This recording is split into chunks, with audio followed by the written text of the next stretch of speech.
guys, Island Turtle here. Welcome to BOMISpirit. This is going to be the Aloha Friday for November 22nd. I hope you guys are having an amazing start to your weekend, end of your weeks, etc. We were live yesterday. A lot of you guys were hanging out with me. I hope you guys are feeling better today. I don't know if you have had a shift at all. I feel like the energy is getting a little bit more focused, I almost want to say. And we do have the quarter moon today. Venus is also sextile Saturn today. Mars is also trine the North Node. So we do have some support right now as far as reflecting on full moon intentions, reflecting on the shit we've been dealing with the last week, and also like, you know, Venus and Saturn working together with Capricorn and Pisces no less, and then Mars with the North Node and all that fiery energy. I just feel like it's let's get focused, let's get clear is kind of how it feels to me. So I just hope you guys are feeling that way too. Your hair looks nice. Thank you. It's a good hair day, so I'm enjoying it. I feel like good hair days are very much out of my control. So when it happens, I get very happy about it. But yeah, how's everybody doing? Dark colors suit you. I do like the dark colors. I do. I can't lie. I also really love like neon. Just sharing. I love like super bright fluorescent neon colors, whether it's just like clothes or nail polish or even like makeup or even like hair dye. I do love the colors, but I also love the fall darkness, if you will. What a crazy week. Yes, Disco Zoe. Yes. Very crazy week. The day I went on a first date. Oh, okay. My ex from 2 years ago messages me to go for a coffee. It's always how it works. I swear that's always how it works. I can't tell you how many times like something like that has happened to me. Not like being on a date necessarily, but like making a shift into a certain direction, and then like right, the past is like, hey, where are you going? They're not saying that, but like energetically, wait, where are you? What's going on? You know what I mean? It's just interesting. Oh, happy birthday, Winter Rose. Yes, happy birthday to my Saggies, my Tropic Western Saggies. Happy birthday to my Vedic Scorpios or Sidereal Scorpios. But yeah, today I feel like there's just more focus in the air, and like it just feels good. It just feels good. So for those who are new, welcome. The way that this works, we do a casual little hangout every Friday. We do some talking, we do some channel messages, we pull some cards, and we hang out. Keep in mind, tomorrow, I haven't posted it on Patreon yet, but tomorrow I will be live for the New Moon Sagittarius Hangout. So we're going to get deep into the nitty gritty of that. I don't think there's anything else. I feel like yesterday I like talked about the other stuff that's going on update wise with the channel and what have you. So I don't think we need to revisit anything there. Here in the States, we do have, you know, a holiday. I don't celebrate it. A lot of people do. It's a fun eating time, I will say that. It's like definitely fun, good eating for most people. So if you are joining your family, your friends, your community for that holiday, I hope you guys enjoy it for what it is. But yeah, more focus in the air today. I'm more grounded, getting tasks done. Yeah, it's definitely that kind of day. Like, I won't lie, I love some Cappy energy. So Venus and Cap with Saturn, we need that. We need that right now. We need some like focus, some discipline, some grounding, some clarity, just like getting to shit and getting shit in order and like seeing things for what they are. Like we need that after this kind of crazy week. At least I know I do. What time tomorrow? I haven't decided on the time yet. So words, hold on.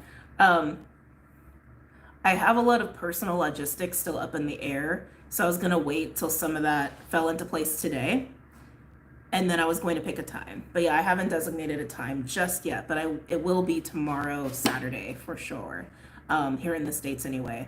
Actually, I guess I could do evening. I could do evening. I've been doing them, for those who aren't patrons, I've been doing them like at like 2 p.m. Pacific for the most part, just to try to like have other people in other time zones have a little bit more access to the lives, because like I noticed when I was doing them like late at night, like 6 p.m. Pacific, that just like less people could attend because of that. Yeah, so I haven't designated a time just yet. I'm feeling well. Today is chaos again. Nighttime, I'm off at 6. You're so funny. I'll consider that. I will try to consider that. So cute. That's a big day. I wish you the best. Hold on. What's going on with Trudy? Let me come back up here. Did I miss it? Moving out of your parents' house. Oh, congratulations. That is a big day. Everyone has that day. For some people, it's like a big celebration. Some people, it's, oh my God, I got to get the fuck out of here kind of an experience. So, whatever your experience is with it, congratulations. That's definitely a big milestone in just like growing up and like adulthood and all of that. So, kudos, kudos. Okay. We ready to get into some of this? I'm just getting my timestamps ready. Because we went live yesterday, I feel like we've talked a lot about what needs to be talked about. And like I said, I feel like the energy today is just like much more grounded, much more grounded.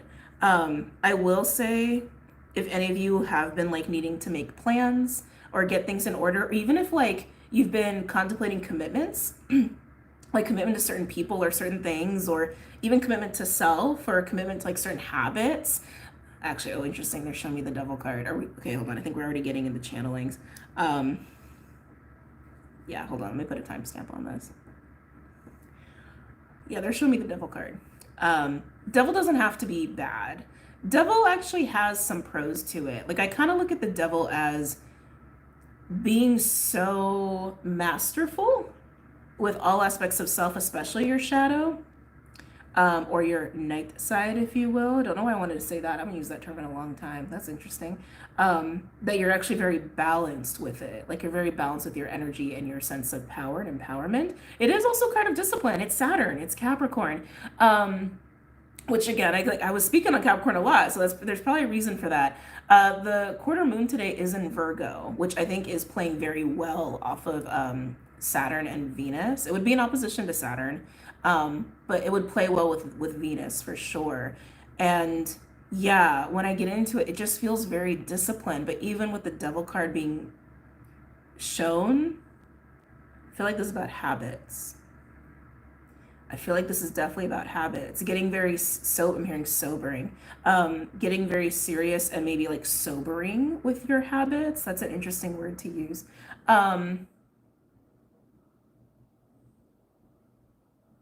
Because like habits don't have to be addictions. I mean, we speak about that a lot in this community for obvious reasons. But habits are literally routine, right? Literally, it's just routine and consistency, and diligence and holding yourself to a certain standard, right? It's really all it is. But I keep getting the word sobering, sobering, sobering, which I think is part of that like clarity with the focus that like we're talking about today. This is going to be an interesting live. Yeah, I'm feeling like the devil card, if it comes out today, I almost want to just pull it out and actually just like channel with it. Actually, I might do that. I might do that. Feels like experiencing the devil in all its forms. And it doesn't necessarily have to be like bad. It's interesting. Is there anything else wants to be spoken on? They're showing me the full card.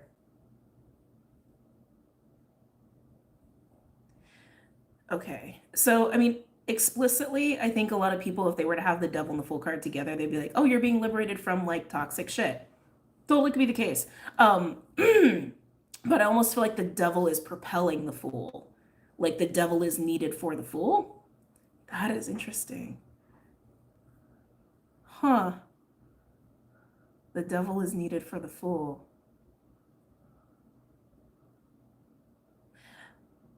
If anyone's harnessing that like devil card energy in a positive way, in an empowering way, there's an awareness that comes with it. It's like, it's even like, because when you're really in the energy, you can be aware of treachery, like even more so than normal, because you're working with the shadow, you're working with the night side, including when you're also examining your surroundings or even other people or even your options. Right? Like even if you're examining like, oh, should I go and take that opportunity? Should I go and hang out with that person? You could be very, very, very aware of their shadow, but being so aware of it, you know how to navigate it, right? And it's like if you've reached a certain point in your own maturation, you should also be able to stay in the Fool and take calculated risks accordingly. This is interesting. This is an interesting vibe. Okay, guys. Makes me very curious about the weekend. I suddenly feel like I should have a ring on my... That was weird. That was weird. I thought I suddenly had like a ring on here, and I like went to touch it and I was like, no, there's nothing there. It's like, oh, that's weird. And that is the Saturn finger actually on the masculine hand. Interesting. I want to get into cards on this, and I'm actually being pulled to one of my tarot decks. We're going to come back to archetypes, so if there's something about this that wants to be spoken on. I don't even know what to call this reading. Maybe the devil reading? I don't know. Saturn reading. The Saturn reading. I love doing this with you guys. Okay. Bobby, you okay? What's going on? Guys, he was so mad at me last night. He was so mad. He was so mad at me. Yeah, so we're going to go with the glow-in-the-dark tarot. Yeah, I'm feeling like there's a lot of walking the line with like the light and the... I was going to say walking the line with the light and the shadow, and they showed me like almost like a spinning spectrum of like white and black, like all mixed together, which is just gray, right? Can even say rainbow, technically. This is just an interesting reading. Okay. Yeah, let's see what's going on with this Saturn energy. I went to see Wicked yesterday and had a lot coming up about the shadow. Really? Oh, hold on, guys. Sorry, there's going to be a lot of that today.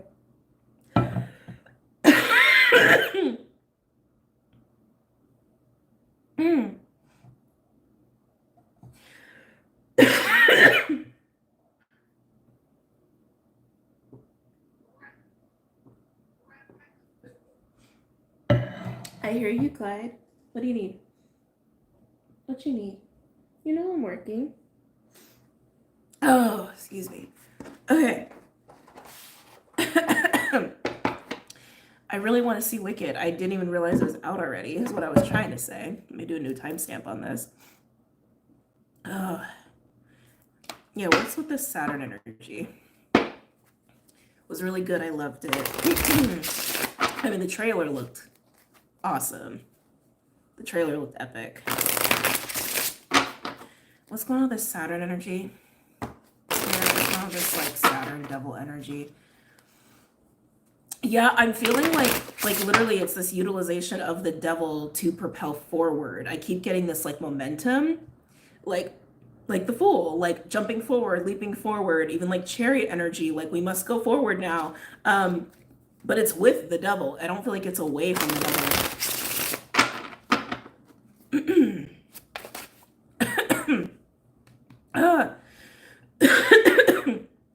Excuse me. Oh. Tell me about this Saturn devil energy for the collective.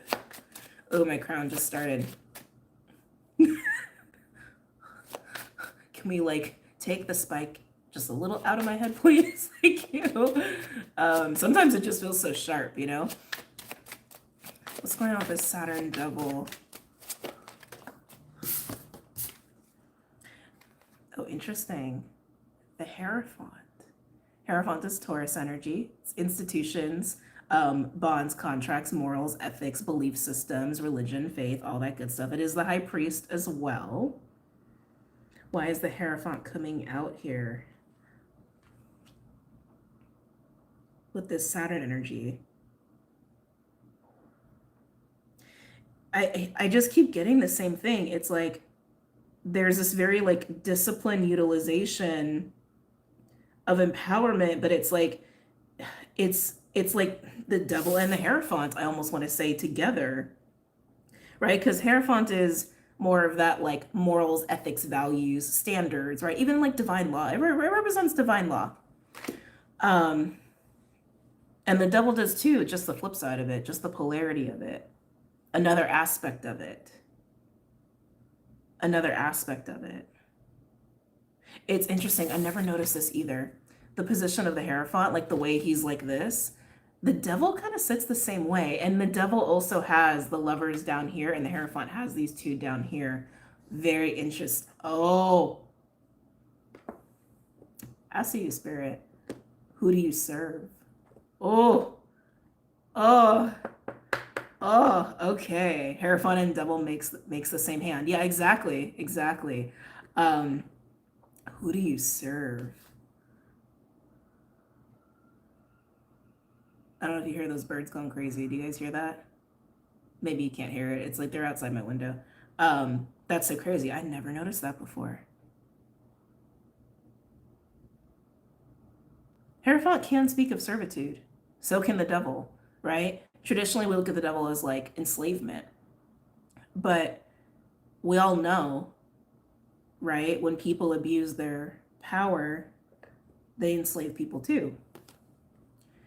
So it's almost like, I feel like there's an owning of your own inner devil energy instead of serving something outside of yourself that actually is more devil-like than how it appears. Like I'm getting like a masky energy here with the Hierophant. I think this definitely also coincides too with people just learning that they are their own compass. I think there's definitely a part of that too here, right? Like not seeking answers outside of yourself. I think that's definitely part of this. But yeah, like this is weird. I'm like, they literally sit in the same position. Like they're literally doing the same thing. Literally, they're literally doing the same thing. I feel like it'd be very tempting and very easy to also read this as like, oh, do you serve the light or do you serve the dark? The truth is we serve both. We need both. And that's really unity, right? And the dark is not, I don't want to say, the dark is not always dark. Like, I don't know how to say that. It serves a purpose, right? It serves a purpose, but like there's something about this that feels like I heard someone, I heard, well, maybe I did hear, I saw, I saw someone say like false prophet. Yeah, like false prophet, false counsel, or someone who like wears the mask, right? The fancy mask to like lure people in, uses a certain image to like lure people in or to like get in people's good graces. Oh, this looks great on the surface. This looks pretty on the surface. This is like socially acceptable. So this is like what I must serve. But what's really underneath all of that, right? What's really underneath all of that? When really, if you like harness your own devil energy, you would be able to see right through that. You would be able to see right through that. And there is like, I want to say, I know we speak of like terms of like service to self, service to others. Like I know we speak on this, right? At the end of the day, we do all have to be accountable to ourselves, right? Because we have our own lives, and then we can give to people when we have the bandwidth to give, or we can actually have like a full cup to give. Like then we can actually show up for other people. I just feel like there's something about that, like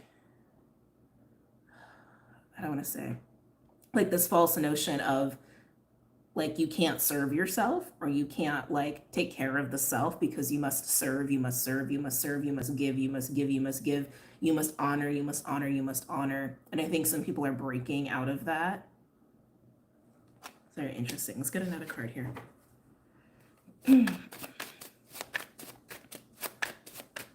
Yeah, I'm hearing like, what do you serve? What do you worship? What do you really serve? What do you really worship?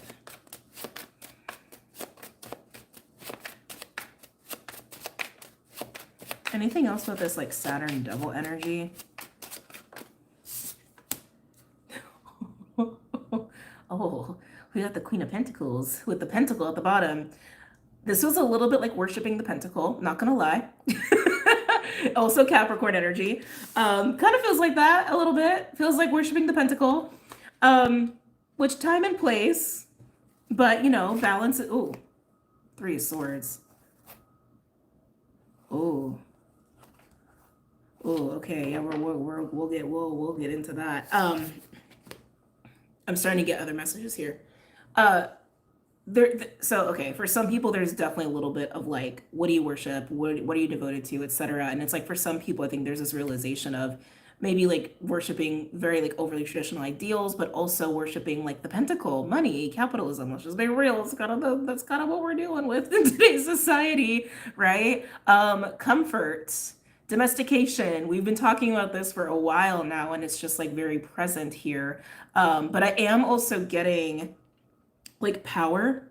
I am getting power. And I think this does tie into what we were actually talking about yesterday, right? For those who didn't catch the live yesterday, it started with just like a update about the sign readings and like the logistics there, just to get everybody on the same page. And then a little bit of like getting into the collective like angst that was happening. And we got into like talking about a little bit of like masculine, feminine dynamics, but all around this notion of power. And that's what I'm looking at here. I feel like that's totally what I'm looking at here. What really is power? What really is true empowerment? And I just feel like a lot of this is like realizing there's been a lot of attachment to external things, right? To make one feel powerful. But really, it's like they keep showing the devil. Again, working with the devil in a balanced way can bring a massive sense of empowerment. It can. It's when you start working with Saturn in a more shadowy way, or like it gets the best of you, right?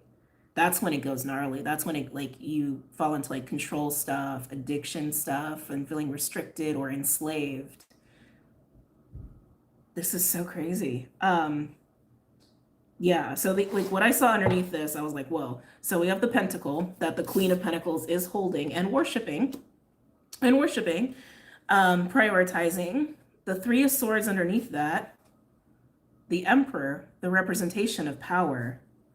And then what was interesting is then underneath that, we have the Ace of Cups and the Ten of Wands. This is burdens and strain around the soul because of power. Obviously, this can pertain to relationships. And I started picking up on that. When I saw that, I was like, oh, there's definitely something about like relationship dynamics and commitments here. Emperor with the Hierophant, that definitely also screams like people in power and like government. It totally screams that. So for some of you, could be very aware of just like that impact on your life, like in your day to day, or even just what's going on with you currently in this moment. But definitely there's something here about relationships that not harbor, enable, breed, spread. These are the words that are coming through. This worshiping of power in a way that's disempowering, right? Very interesting. Okay, I just wanted to look into that because it was like there's something there. Let's get into more of a collective reading outside of that, because I feel like that was just like a little message that wanted to come out, like a little sub-collective message. But let's do a larger collective message. And I'll either do elements. Hey, I might even do signs today. I don't know. We'll flow with it. All right, collective. And we're definitely using the archetypes because it is our new favorite deck over here. Has been for a while. Look what's already on the bottom. The Father. Okay. Let's see. Started a fun project curating playlists for the perfection years. It's fascinating the music people make during curtain house years. I love playlists. I love music. I can't live without music. If I go a day or two without it, like I notice even within myself, like I feel off. Like, you know what I mean? I don't know. I'm sure a lot of you can resonate with that, but that's just how I am. I'm very sorry about dropping the ball on female rights. They were handed to me on a platter and I couldn't protect them. I don't think you need to personalize that. I don't think you need to personalize that. So, are we going to talk about this again today? Maybe we're going to talk about this again today. Making individual choices, does it have an effect on people around you? Yes. And in turn, does that have an effect on the collective? Yes. But it also takes like a large amount of people for everyone to witness that kind of collective change. You know what I mean? And everybody has choices along the way, every step of the way through every era. I mean, if you're feeling that way, I guess I would just recommend like, maybe start considering like what would make you feel good about doing something to change that, right? Because I assume you're feeling that way because you feel like there's something that you didn't do or haven't done. You could always do something that also would make you feel like I did something, you know? I'm just saying, like, if you're like not feeling good about it, the way to feel good about it is like just thinking about what you could do. And you also don't have to do anything either. There is that option. We all have the right to exercise that option of, I don't have to do anything. You know, you can just be. You could just be. You could just embody as an example, right? You don't actually have to like do anything and give your energy if you don't have it to give, just by being an example of your beliefs, right? I love that you're more of a sad girl autumn or cozy autumn playlist person. Aloha, hi yellow. Let's see. Yes. That I think that's all needed to be said. Okay. Pocket archetypes. Let me do a new timestamp. Okay. All right, collective. So for those who are new and you're not really sure how to receive this collective message, just take it as a present moment, you know, even if you're coming across this like a year later, because these are timeless. I do fully believe that. So you can look at this as a present moment check-in, a weekend reading if you want to, or maybe just confirmation of some stuff that maybe you are experiencing, right? So let's go ahead and get into it. Can we do elements? After we get done with the collective, I will decide. I'm definitely going to be doing some sort of groups of some kind. I won't stop at just the collective reading today. Okay. What's the difference between Vedic and tropical? So Vedic follows sidereal, tropic follows Western. And so it's like it's a whole thing. It's a whole thing. So how do I want to say? It's interesting too, because I've heard a couple different versions of this, and I really think it's just a testament to the various ways that various cultures have looked at astrology and studied astrology. Some people will tell you there was an error in calculations as far as like constellation position that Western is based off of, and that the more accurate astrology is sidereal, which there is Vedic sidereal, but there's other forms of sidereal. And this is where it also gets a little, I don't have a word for that. It gets like that. Okay. If you were to look at sidereal, the positions of the celestial bodies fall into the constellations. Like, how do I say? Like degree to degree, constellation to constellation. Like, for example, if you were to look at Juno right now, like Juno sits in Scorpio. But if you were to look at it like in the constellations, it's actually in Libra. But this is also where it gets funky, right? Because you can like look at all these different fixed stars. For example, let me try to think of one. Betelgeuse, for example. So Betelgeuse sits in Gemini, but it's in the Orion constellation. So how does that work, right? So this is also why I'm like, all astrology studies, disciplines have some nugget of truth to them, but all of them are just attempts of humans trying to like quantify something that's not really quantifiable, okay? Because what we're doing is we're trying to quantify energy. We're trying to put energy and experiences in these little boxes, which with my patrons, we've talked about the boxes and bridging the gap and all of that. So I don't believe any form of astrology is perfectly accurate. I just don't. This is also why I intuit with all of my astrology. Okay. Then then we have the emergence of the 13th zodiac. I can never even pronounce it. Ophiuchus, I think is how you say it. And in my opinion, there's all kinds of like holes in that line of thinking. Again, I don't think any of this is like, I don't think anyone's super right or super wrong in any of this, right? It's just like the lens of how we're observing all of this truth, because it's all truth, right? It's all truth. But people want to add the 13th zodiac sign because of where that constellation falls as far as like the actual like orbit of things. The problem I have with that is that there are probably a dozen or more that also do. That over time, different cultures have nixed out of the zodiac, okay, to get to the 12 that we know today, right? I'm sorry, what's the discussion? It's okay. It's talk astrology talk. So that's the problem I have with it. So everyone's not everyone actually. Let me rein in my words. Can you tell I feel some kind of way? Do you feel I have a lot of passion about this?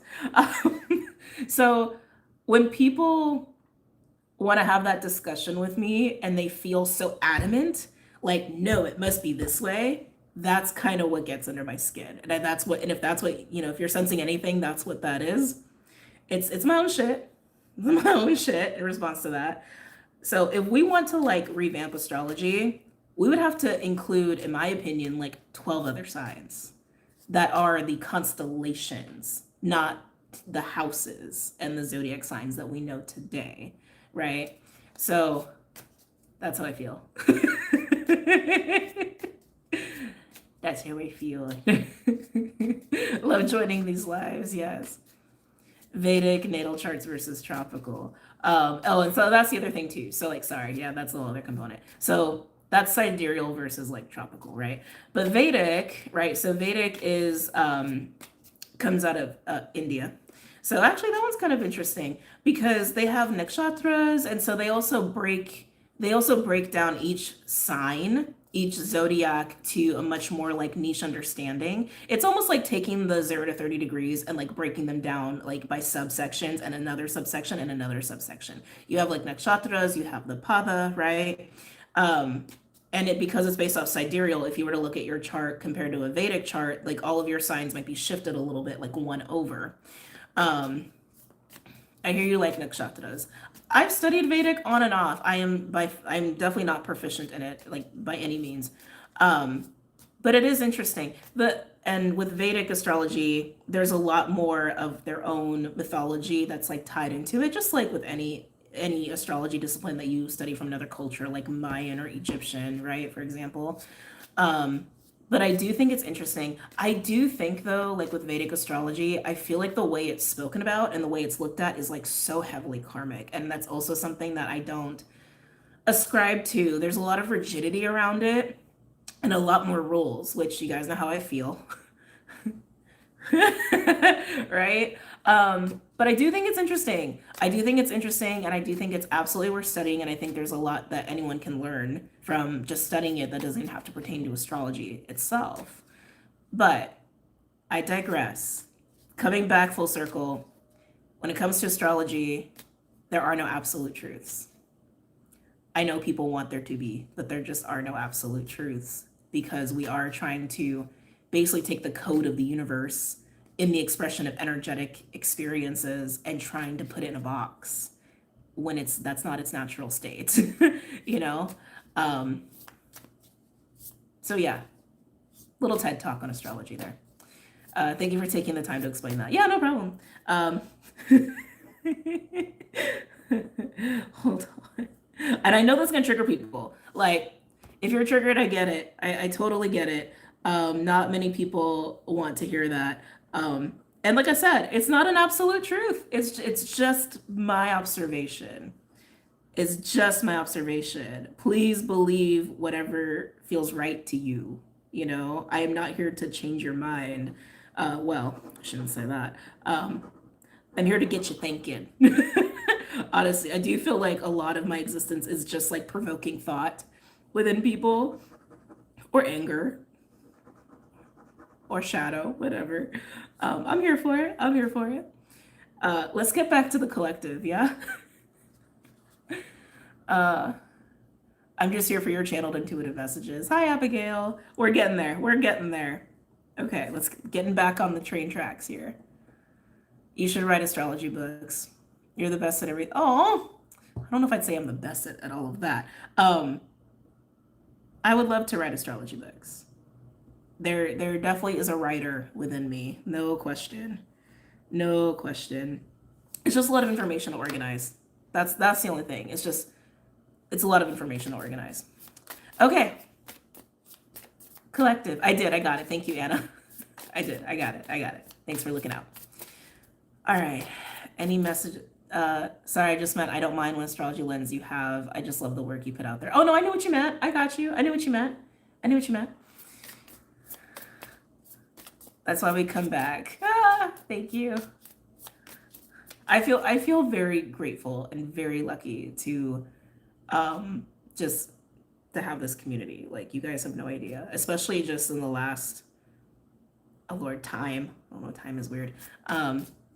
Just like the levels of gratitude have just like only grown like, exponentially, and I'm just like, I just got a lot of love for all of you, so thank you. Okay, collective. Any collective messages, please? Any collective messages? There's present moment. I feel like this might pertain a little bit to the Saturn message. They're bringing up the whole two wolves thing, which they do from time to time. Which to me, I feel like when that happens, like when we're going through a wave of that, if you don't know what I mean by the two wolves thing, it's that notion and understanding that we have these aspects of self that are always present, but whatever we pay attention to, whatever we nurture, that tends to become more of our like sense of self and compass and embodiment, right? Whether it's anywhere on the spectrum of negative, positive, etc. But they're bringing that up. So when they bring that up, I feel like there is just like a collective shadow integration that's going on, or just like a balancing of those polarities. Bobby, he wants a lot of attention right now. Let's see. Ooh. Mild. Look at that. Black and white. Okay, lots of polarity stuff today. Thanatos. Oh. I'm definitely feeling what I've already been feeling, right? It's almost like having these extreme aspects of self like meeting in the same space. Like it has that feeling, but there's something about it that also feels like primal. That's not the word. That's not confrontational. I'm just like it's a lot. It's like a lot of heat, which is not what I would have expected. It's a lot of heat. I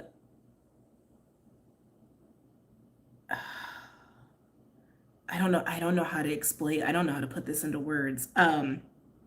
So okay, hang in there with me with the metaphors. It almost has that feeling of like the two wolves, for example, but like they're totally engaged. They're totally engaged with each other, but it feels a little ferocious. It feels fierce. That's a word. It feels a little fierce. It feels heated. It feels like a lot of activity. Like I almost want to say like I even just feel like a lot of energy trying to come out of the chest, and not like in a loving way necessarily, just energy, like power. I guess that's what it is. Power. It's power. You can co-create with this power. You can destroy with this power. This is totally that double energy I was talking about. Totally. Being one with your inner devil here. That's totally what this is. It's power. And you can do with it what you will. Responsibly, please. On the polarity of destruction or creation. That's literally what I'm getting here. Whew. We have seed on the bottom. Can I get another card for the collective, please?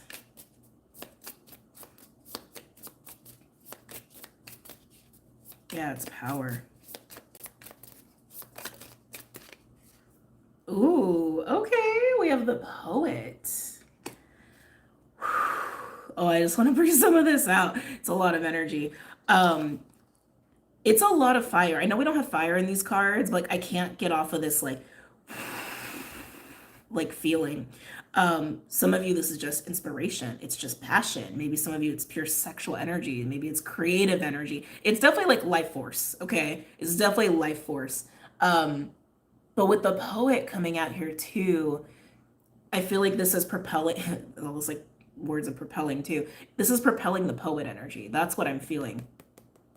This two wolves engage, this heat, the power, the mana, the life force, the ability to be so one with your inner devil, you can destroy or you can create. It's like very, very raw and very primal. All of that is pushing the poet.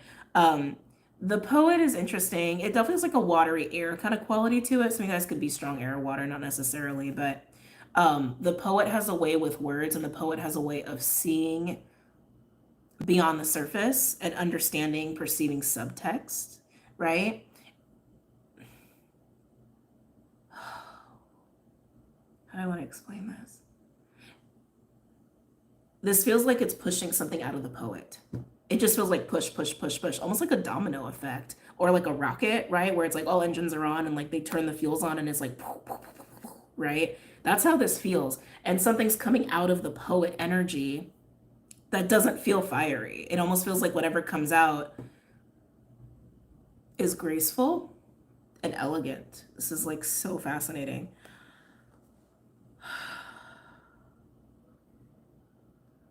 Stuff that's been like tucked away, stuff that's been, oh, thank you. Whatever has required fuel to come out. Oh my God, this makes so much sense. This makes sense.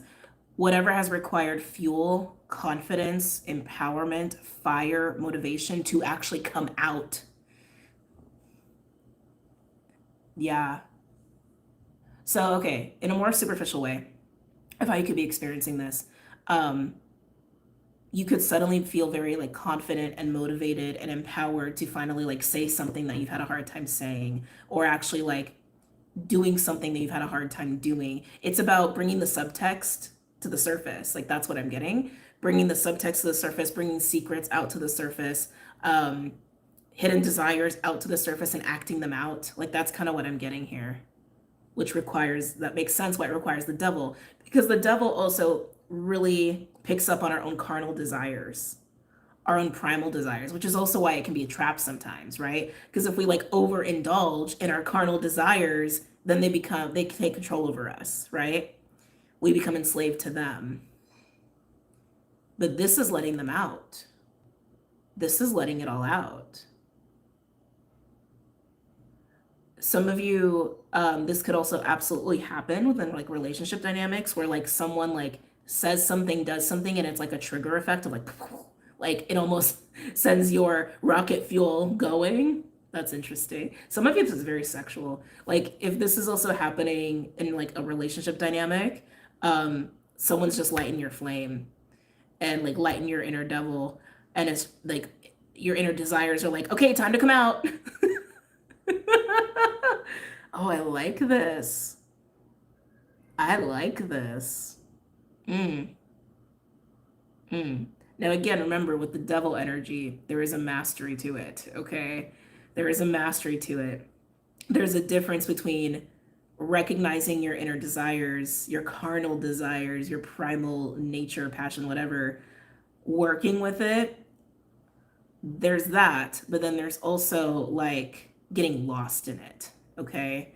And the mastery comes with working with your shadow, working with your primal self and any shame that you have around it that empowers you, right? Thank you. Oh my God, this is coming full circle again. Okay, so for some of these desires, this is why there's been a tendency for some people to look outside of themselves, because like that part of them they either feel afraid of or they feel powerless to. Like I don't have control over my shopping habit, or I don't have control over my libido or whatever it is, or I don't have control over this addiction.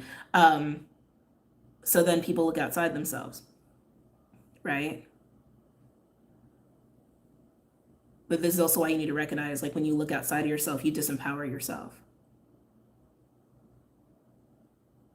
And in reclaiming that, you reclaim that double energy, you reclaim your primal self, and you reclaim your inner desires, your true passion, and then rocket fuel. And then what has been this, like the inner desires or the subtext or whatever's been hiding in all up in there comes out. Very catalytic energy. And of course, this could be all happening like solo, but I would be shocked if some of you weren't experiencing this with other people, or you were affecting people in this way, or people were affecting you in this way. But this is definitely a very internal experience. Wow. Whew, okay. Can I get another card, please? Rocket Man.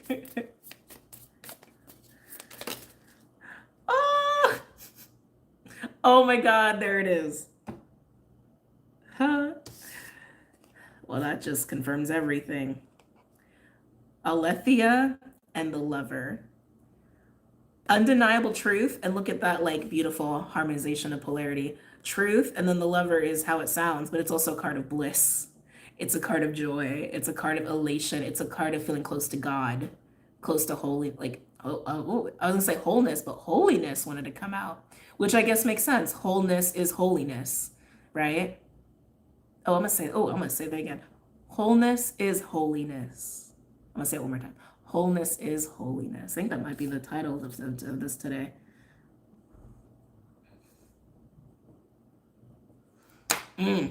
Yum. The other thing that I love about this, like we're all talking about like the devil, right? And as we like kind of already know with tarot, like the devil is another form of the Lovers, right? Another frequency, another expression, and it's like, and the Lover comes out.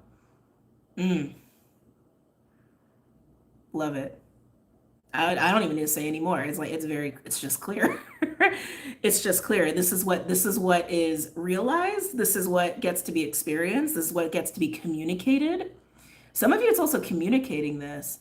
I can't get off of this like relationship stuff for some of you. If this is happening between you and like someone else, one or both of you like could be helping each other reach this like experience of wholeness, right? And it may actually be communicated as well. Almost like if it's mutual, like maybe you're both helping each other with your shadows, like with your inner desires and things like that. And then both reaching this experience of wholeness, holiness. That's really nice and yummy. But even if you're experiencing this solo, right? This is the gift of this. This is the gift of working with that inner devil and reclaiming your own power by not putting emphasis or attachment on external things, by not putting your power in things outside of yourself. Love it. All right, let's get some. Oh, buddy, he was just like staring at me like. What? You hear him? Should we put more on the collective? Oh, they said no. Okay. All right, so we're just gonna move on. Groups, elements, or signs? I'm like, can I handle signs today? I think I can. Oh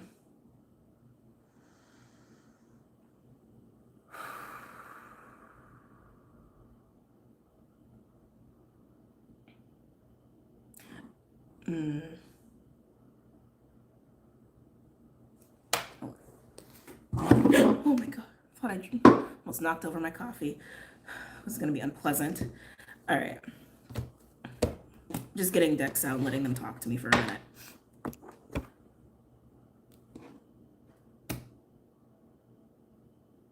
Okay. Oh, it might get really long if I do that.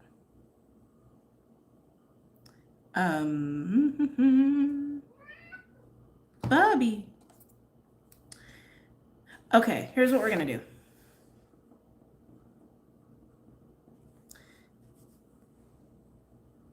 We're gonna do elements and signs. Sorry, sometimes it takes me a minute. We're gonna do both. I like that format. I'm just getting all the timestamps and everything ready.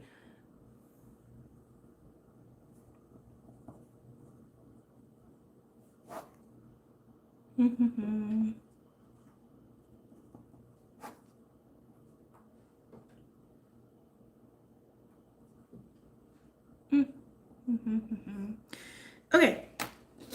All right. So here's what we're gonna do. So I'm gonna do like an overall elemental read, and then we're going to try to briefly go through the signs. I'm going to attempt it. We'll see how this goes, okay? Who's going first? Earth, air, water, or fire? Ooh, Earth, you're pulling me in deep. What is going on with my Earth signs? 49 for Earth signs. Okay. Capricorn, Taurus, Virgo. Yeah. Earth signs, I feel like you're either really deep in yourself or it's like something is like maybe you're retreating deep within. I just feel this deep pull. Like literally like with your energy, I'm like, where are you pulling me? Like it's like, okay, feels almost hermity, kind of feels like cave-like, bottom of the ocean-like. I don't know what's not with you. Earth signs. Okay. Okay, Earth signs. We have the river. To me, this is a threshold card. So for those who are new, yes, every card with every deck ever made, there are explicit meanings, but I am an intuitive reader first and foremost, and I keep getting this very like deep vibe with you of going deep within or just like hiding even or withdrawing. But the river to me is all about thresholds and crossings. That's how it feels like to me. And I can't help but notice the little shadow of the horse, like the dark shadow. I feel like you're in deep water. That's how it feels to me, like you're in your deep waters. And again, keep in mind, this could be someone else, doesn't have to be you, but that's what I'm feeling from my Earth signs, just being very pulled deep within. And this might be like really strongly affecting Capricorns. We have a lot of that Cappy energy floating around, but it's also quarter moon Virgo. So, and we're still at the full moon Taurus. So there's a lot of Earth energy active right now. Tell me more about this river card for my Earth signs. It has that vibe of like literally like sitting at the edge of a river and like looking deep into the water or like getting lost and looking at the water's reflection. Some of you could be reading water. That's interesting. Some of you could be reading water or learning how to read water. It just feels like a lot of deep contemplation. Some of you, this hasn't hit you yet. Why does that make me nervous? Some of you, this hasn't hit you yet. We do have Mercury retrograde coming up, but it's in fire. It's in Sag. And then we have the new moon Sag coming up.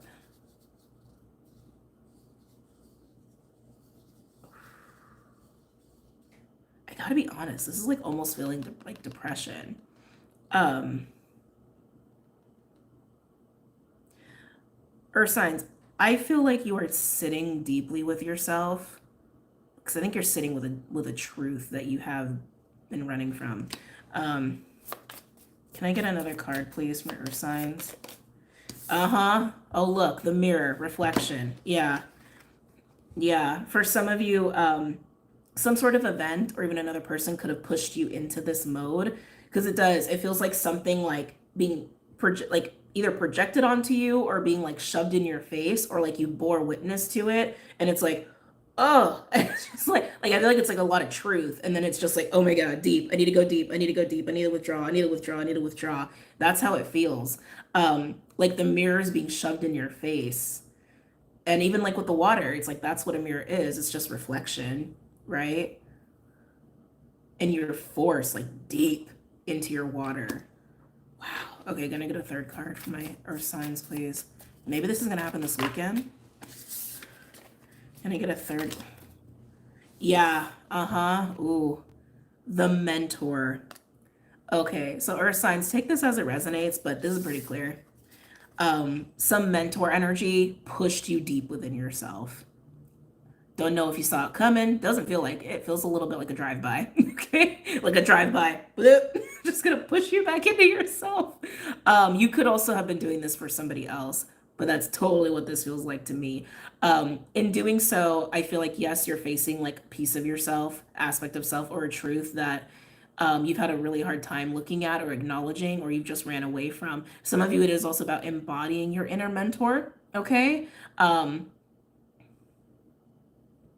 That you haven't wanted to take responsibility for. That's interesting. Ooh. That's like not very Earth sign. A lot of you guys are all about responsibility, but you know, right? Or all the signs technically.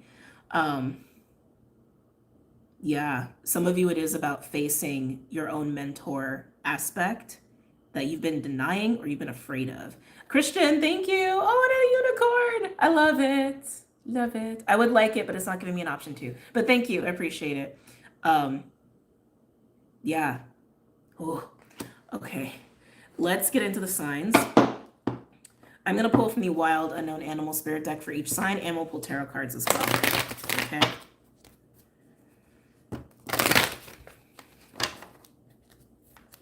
The drive-by, bye. Thanks, Alejandra. Thank you.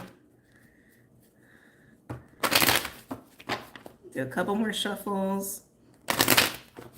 We're going to start with Taurus. Perfect. 55. Can I get a card for Taurus, please? This one might be really collective, since we're still under the full moon.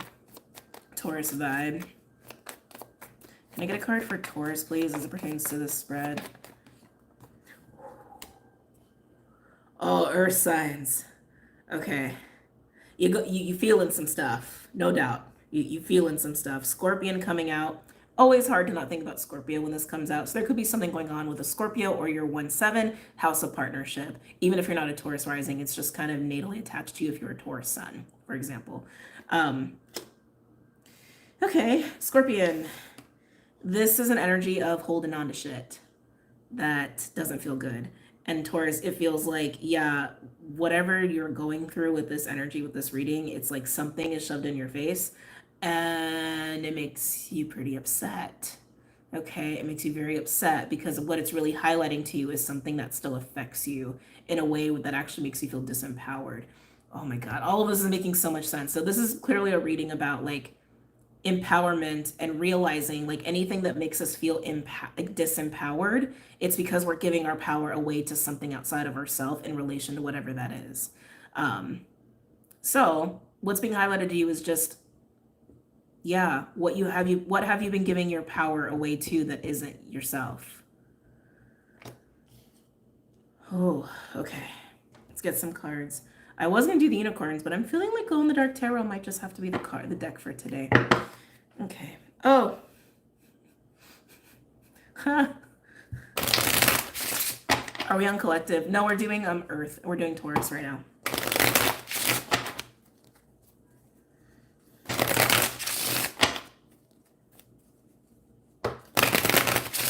Yeah, I just feel like strong trigger, Taurus, like very strong ass trigger here. Okay.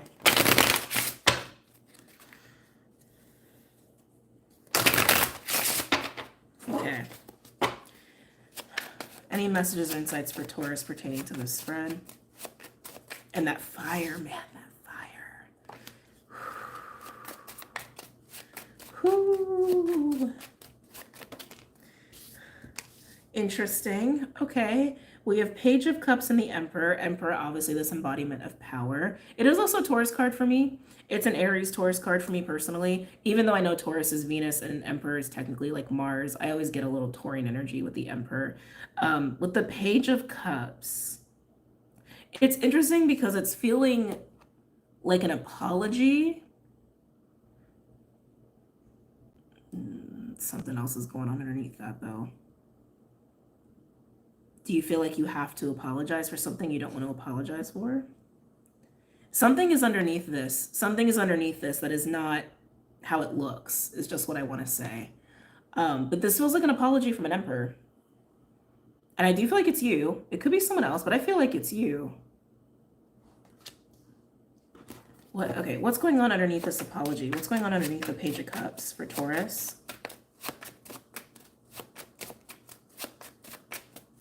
Were you forced to? I mean, an Emperor isn't forced into anything. Maybe it's strategy. What's underneath this Page of Cups? They're showing me Five of Swords. We'll see if it comes out. What's underneath this Page of Cups? We have the Chariot. Propelling forward. So, Taurus, this is a weird vibe because I feel like you're really triggered. But what I'm... Buddy. But what I'm seeing is like an apology to get things moving in the direction you want them to go. It feels like strategy to me. I gotta be honest. It just feels like strategy. What? Here, come here.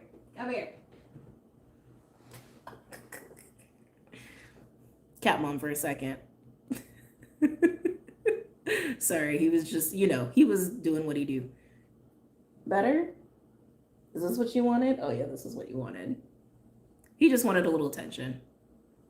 Baby, I know, he is such a baby. I love him though. I love him to pieces. Can you just stay around forever? I would really love it if you could. I swear, I wish I could clone him. I would just have Clydes for the rest of my life. He said, Mama, I know. I want to see the baby here. He's like, I don't want to look into the camera. Better? You done? Yeah, he's like getting squirmy. Hey. Oh, it's okay. He is totally a baby, but I love him. Can I work now? Or you need more time? Oh, he's purring. Yeah? You're done? Okay. Okay. Go ahead. Okay. Clyde is humanized. Oh, yeah, he's different. He's definitely different. Taurus, let's come back to you. It's very possible that you could have been triggered, and then after some time, you realize I need to apologize, and like it could be very heartfelt. We're gonna pull more cards, but I just want to encourage you that like, even if you are doing the right thing, just make sure that you're in alignment with it emotionally. You know what I mean? He can stay. He's too big. I mean, you saw him, like he can barely even like be in my arms. He's so big, and there's no room on the table. He's okay. He's just chilling here. But anyway, it's like coming back to you, Taurus. If you got really triggered and it made you think about some things, it's very possible that like you realize, okay, I need to just like apologize and get things on the right track. And it's like realizing the truth of all that. That's like totally possible here. I just want to encourage you that if you are going to do the right thing, say the right thing, apologize, get things on track, that again, it's in alignment with your own emotions and how you truly feel, and that you're like not dismissing some stuff, right? Like not dismissing your own feelings here. Let's see what else we got for Taurus. And again, this could be someone around you, doesn't have to be you, but that's what I'm getting with this Emperor. Anything else for Taurus?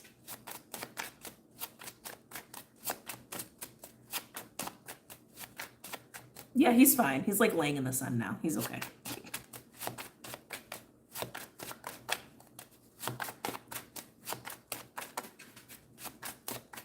Any other messages or insights for Taurus?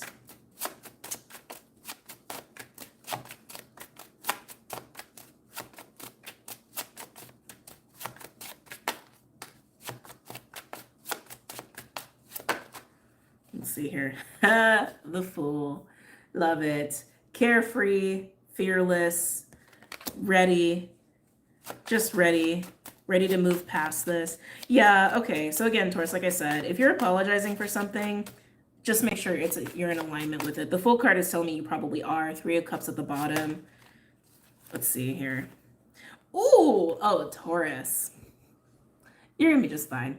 We have the World, Magician, and the 10 of Pentacles. Are you just like remaking your reality overnight? Like, oh my God, this is like crazy shit. Magician with the 10 of Pentacles. This is totally like, I've got a handle on things. Everything's gonna be okay. We're gonna get things in the right place, in the right order, in the right way. Especially with the World card, that also tells me that there has been some sort of closure on something major that I keep feeling this is what you're apologizing for, or this is what you're acknowledging. Like, okay, being that way or saying that thing or holding on to whatever that was is not good and is only going to hinder my future, hinder my foundation, hinder my stability, even hinder my relationships, whatever it is. And it doesn't have to be a straight out apology. It could even just be like a very honest recognition of, yeah, whatever that was needed to go, needed to be called out, for example. Okay. Beautiful, beautiful, Taurus. All right, let's get into Virgo.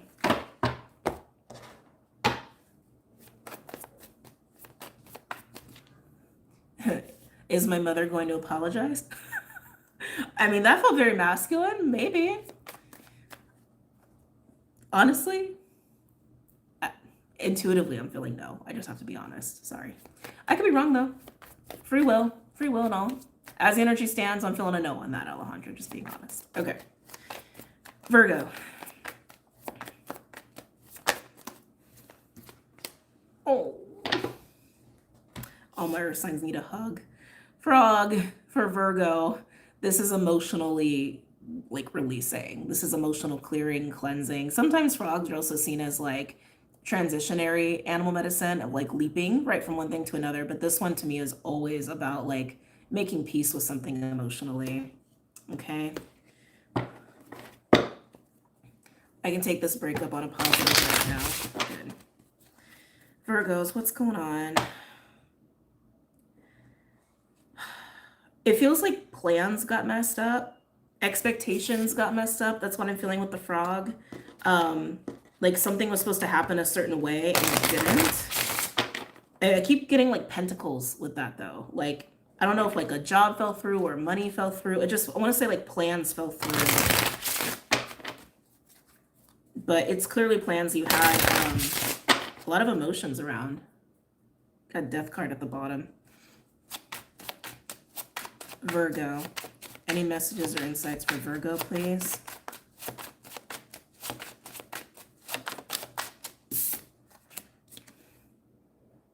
Virgo. We have the Six of Cups. Six of Cups is Scorpio energy.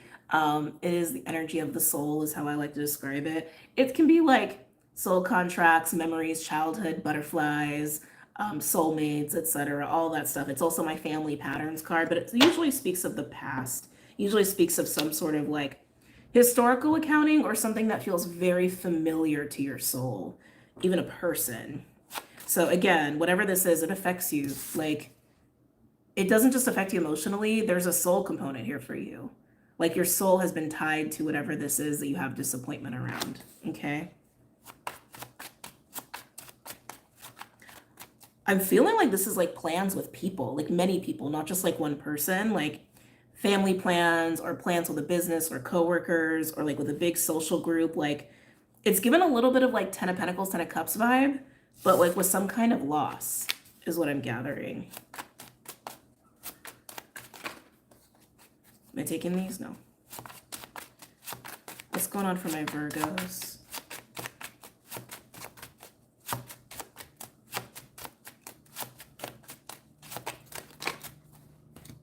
I'm hearing your soul was initially tickled by whatever this is. Ooh, wow. The Page of Cups might be coming out for a lot of people. We have the Page of Cups, Ace of Wands, and the Eight of Swords. I'm hearing scared to take a chance is what I'm hearing. Scared to take a chance, scared to take a chance, scared to take a chance with the Eight of Swords. I want to say it's worth the risk. Acting on that wand, acting on the fire, that's worth the risk. The Page of Cups sometimes is a communication card, but it is also a card of recognition of emotions, recognition of truth, even truth of the soul, because it's water.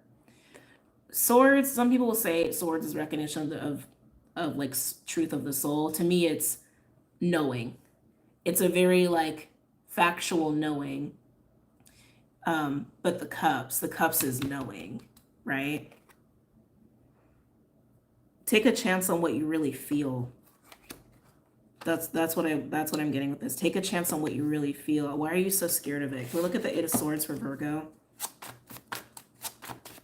I feel like you're grieving. Can I get a card for the Eight of Swords for Virgo?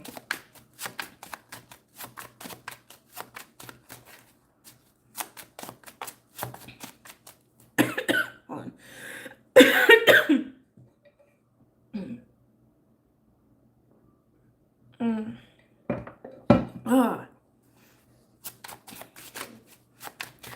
You know, Virgos, some of you could be like just reflecting because this is like we're getting close to the end of the year and maybe you're like making your next year plans or you're like trying to wrap up the year. And it could have you feel in some kind of way about just like events of this previous year. Okay. Tell me about the Eight of Swords for Virgo.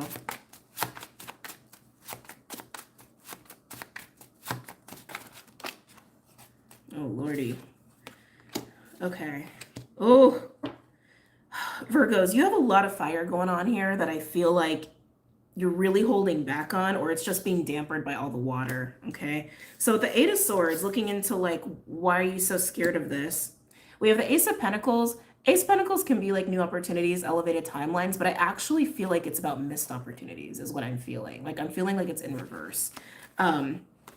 Five of Wands, Four of Wands, and the Six of Wands. So first of all, I'm looking at a fear of failure. No question. I feel like I'm looking at a fear of failure. Some of you, it could also just be reflecting on missed opportunities, and that's fueling some present fear and anxiety. The Five of Wands is inner conflict or competition around a victory that you want to experience with the Four of Wands and the Six of Wands. This is what you're desiring. You're desiring to have some sort of achievement, some sort of experience that makes you feel very stable, makes you feel very alive, and also makes you feel recognized. But you're afraid because of this. Some of you, this is translating purely to a fear of failure. Or a failure of something like not working out again. Because I feel like there's so much reflecting on what has already not worked out.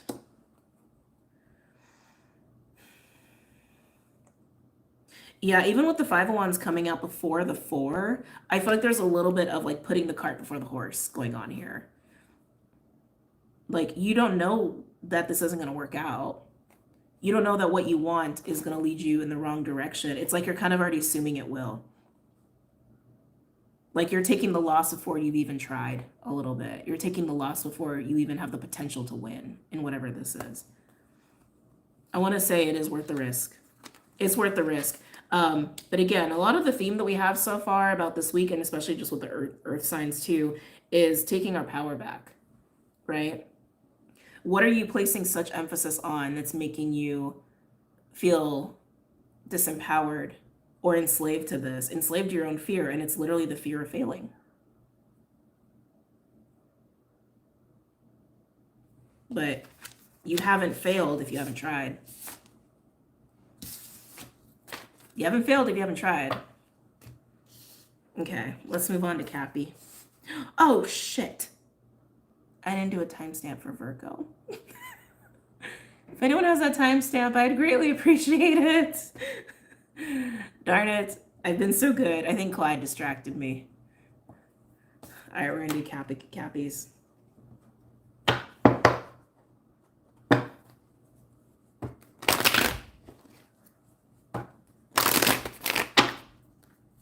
Capricorn.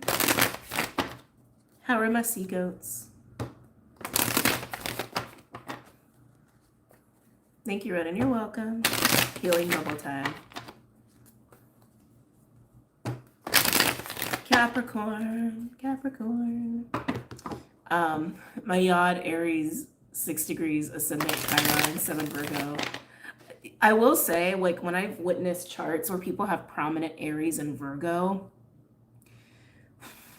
that can be tough. I won't lie. That could be tough. Because there's a lot of motivation, there's a lot of drive, and there's a lot of confidence, but then there's also because sometimes Virgo can be really hard on the self.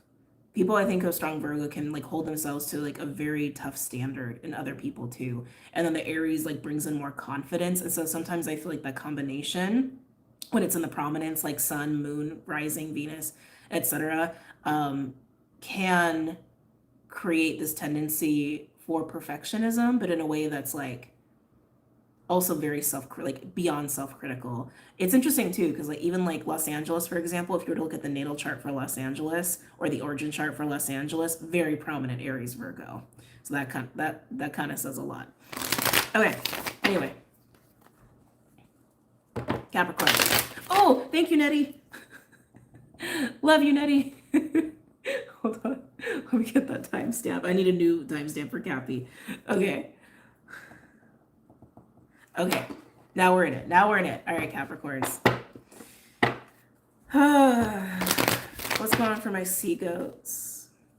So water seems to be a big theme for all the earth signs right now in the readings. And you're no exception. Capricorn, but like they're actually showing me a fountain for you, which I think is kind of fascinating. Maybe you're wishing. That's the vibe I get. Like throwing a little penny in a fountain, like making a wish kind of a deal. Oh, we do have otter and butterfly. I'm intrigued. Any messages or insights for Capricorn? Can I get an animal medicine for Capricorn, please? Oh, you guys got 3. Oh. Oh, I like this. We have dolphin, cobra, and deer. Cobra is such an interesting card to be in the middle of this because dolphin and deer are both very like soft and gentle and fun and graceful and sexual. And the deer to me is very feminine, but the dolphin to me is very childlike or inner childlike. And cobra to me is actually very like actually very Saturn. Interesting. Cobra is my Saturn card. It is the mentor, it is the teacher, it is the you will learn, applies the pressure of the lessons, right? So we have a little bit of actually like mother, father, child a little bit. I would say almost more like elder over father, like elder, mother, child energy coming through for you, Cappies. I keep getting wishing though. Even like looking at the Cobra, I'm feeling like there's like you're wishing for something, you're wanting something, you're hoping for something, and you may even be like putting it out into the ether. Maybe you're trying to manifest with this. Um, what you're wanting to evoke, what you're wanting to bring in is like the dolphin deer. It's like this more gentle, more open, more fun, more flowy, more sexual, more graceful, more beauty, more beauty. Oh, more, yeah, I'm getting strong Venus now. More beauty in your life or in a certain situation. Some of you could be wishing for a person who fits this bill. Some of you this is community. You're wanting community in your life, maybe wanting more support in your life. The Cobra, it just keeps like staring back at me though. What? Tell me more about this Cobra energy. Capricorns, you could be or have been recently going through certain experiences that have been trying to teach you something, or at least put you under the pressure to learn something. To learn what? To learn what? I want to say to learn more about these energies, to learn more about like divine feminine, inner child, within yourself or externally, just in your reality, to make more room for them, to hold them, to embody them more. Yeah, that's what I'm feeling, but I keep getting you're wishing for something. Let's pull cards.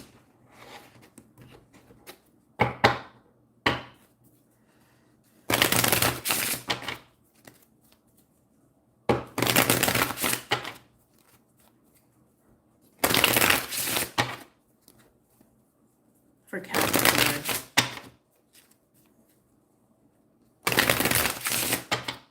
Any messages or insights for Capricorn pertaining to the spread?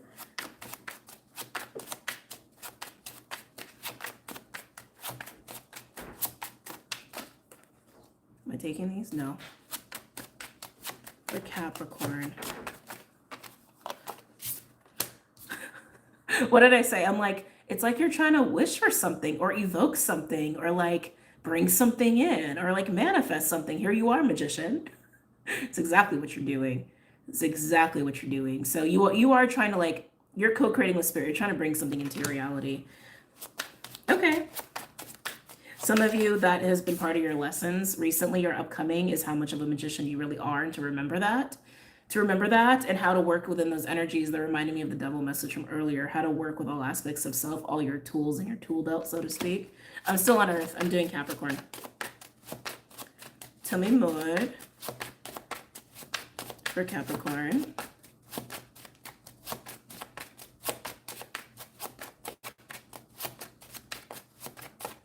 I'm hearing follow the feeling, Capricorn.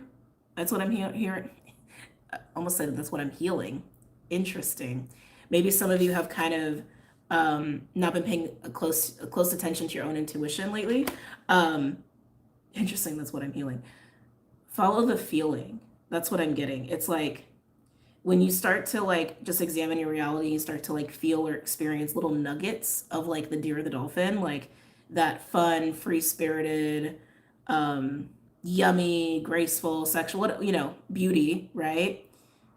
Just nurture more of that, right? Nurture those experiences, nurture those places, nurture those people, nurture those thoughts, those memories, even those desires. Like just keep investing in that feeling. That's part of this.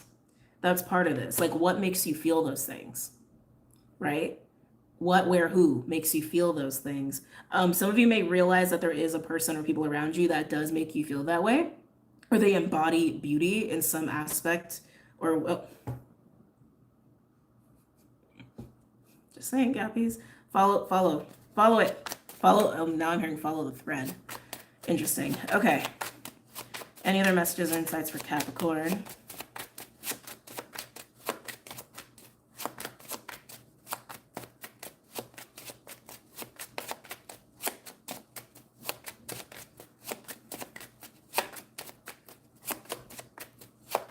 Yeah, I feel like this is preparing you to get in position to do, like, even almost be a magician with other magicians, is like how it's coming through. To bring your tools in your toolbox with other people's tools in their toolbox and like make shit happen. Like you're getting prepared for that.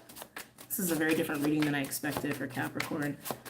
Any other messages or insights for Cappies? Ooh, we got the moon. Why is the moon here? Emperor's peeking out too.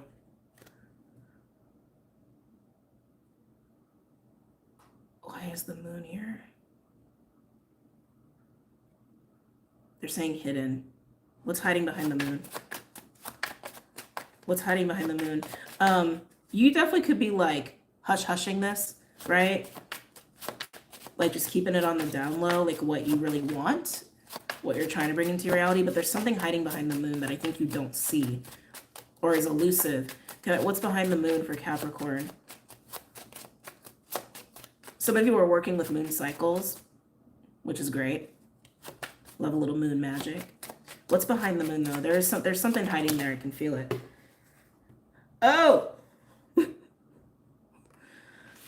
Okay, this is one of those reads, guys. This is one of those reads. Look at that. Wow. 10 of Swords and the Sun. Literally the 10 of Swords between the Sun and the Moon, between this polarity of masculine, feminine, day and night. Conscious and subconscious. Wow. I feel like there's so many layers to this. So Cappies, what's behind the moon is it pain or it's an awareness of something's done? Okay, it's an awareness that something is done. I want to use my words carefully here. In getting into this mode, you're doing you, right?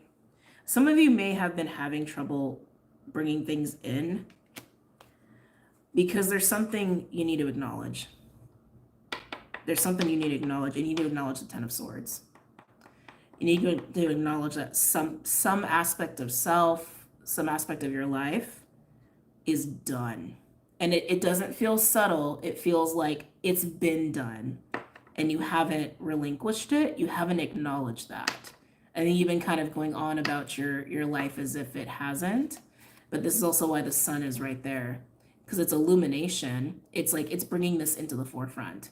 It's bringing this truth that a piece of you, a piece of your life, beliefs, whatever it may be, it could be a lot of things, has been done, is done, and you just haven't acknowledged it, which means you haven't released it. The Sun is saying, let's take this from the back of the psyche and put it to the forefront so you can't deny it. This is also part of the lessons that that's also why the Cobra is here. The Cobra has been trying to get you to see this. You could even look at this as awakening energy, with the Sun and the Moon being like this with the 10 of Swords. Some of you, it is a recognition of something painful. I want to say you've been denying this for a while. Like a version of you has been dead.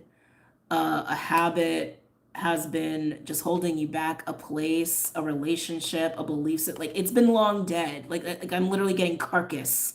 Like it's been dead. And because you've refused to acknowledge it, it's been taking up space. That's also why you've been having a hard time actually bringing in what you've been trying to bring in, because there's not, the space isn't there. It needs vacancy. It needs an opening. And this is taking up the space. This is why you need to bring it to the forefront. Okay? Cappies, it's buried deep in there.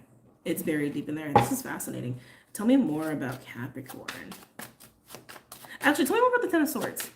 Tell me more about the 10 of Swords. Oh my God, some of you, it's your hope. Some of you, it's your hope, and that actually that needs to be resurrected. Oh. Yep, Four Swords. Four Swords. This is taking time out to reflect, okay? This is taking time out to go within, to get to the sword of truth. To get to the sword of truth of this. If this is about your hope, that requires it to come to the forefront so you can resurrect it. But I want to say most of you, it's like literally an aspect of you or your life or a version of you, something or a belief that you actually don't have anymore, but you're operating like you still are that person, or you still believe those things, but you don't. You're only going to recognize that when you take some time out and go deep within here. Again, the Cobra is here trying to show you this. Can I get one other card, please, for Capricorn?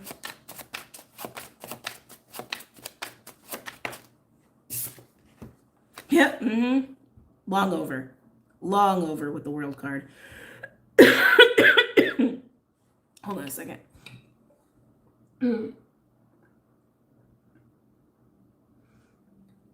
Oh, excuse me. Yeah. When the World card comes out, we're not fucking around. Right? This is oh, I'm getting so nasally, sorry. That like that speaks of karmic lessons. That speaks of like Saturn cycles, like life cycles. Like this is major. This is major for you. This is life changing for you. This is life altering for you. You recognize that Ten of Swords, and I feel like whatever you've been trying to make happen or pull in, boom, I think it's going to happen very fast. Because it's like, I want to say it's been there, but there hasn't been an opening. Like literally there hasn't been vacancy for it. Wow. All right.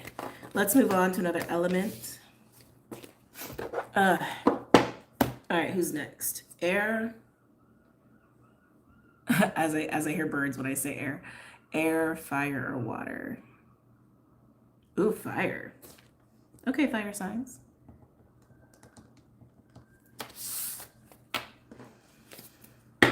Fire. What's going on for my fire signs? Aries, Leo, Sag.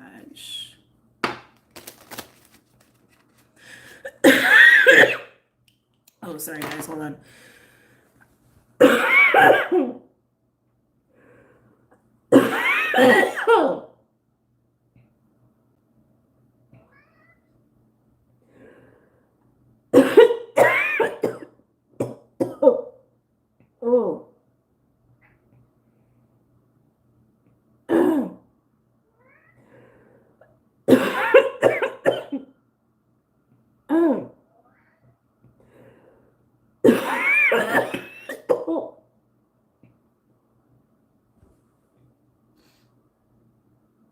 What's going on with you, fire? Wow.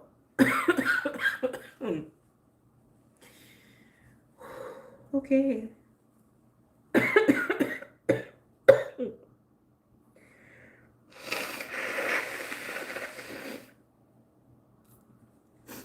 Oh.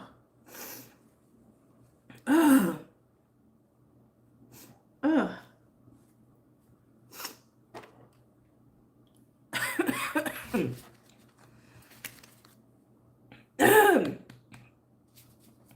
Fire. Okay. A lot of energy with you. Fire signs. Yeah, if you're new, don't worry. That happens sometimes. Aries, Leo, Sag. Fire would start the drama like that.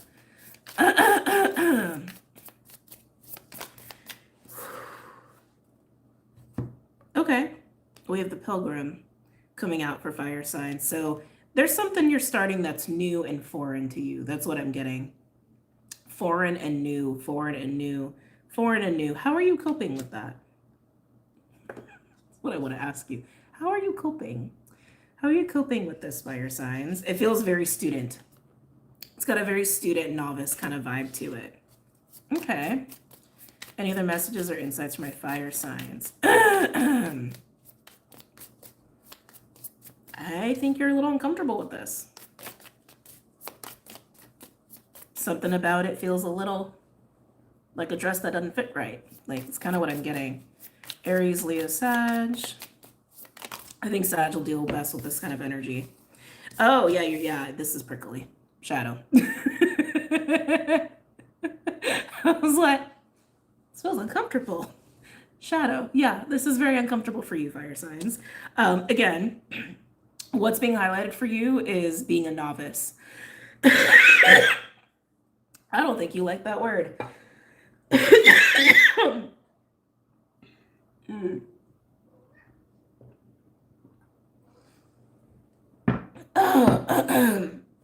Ooh.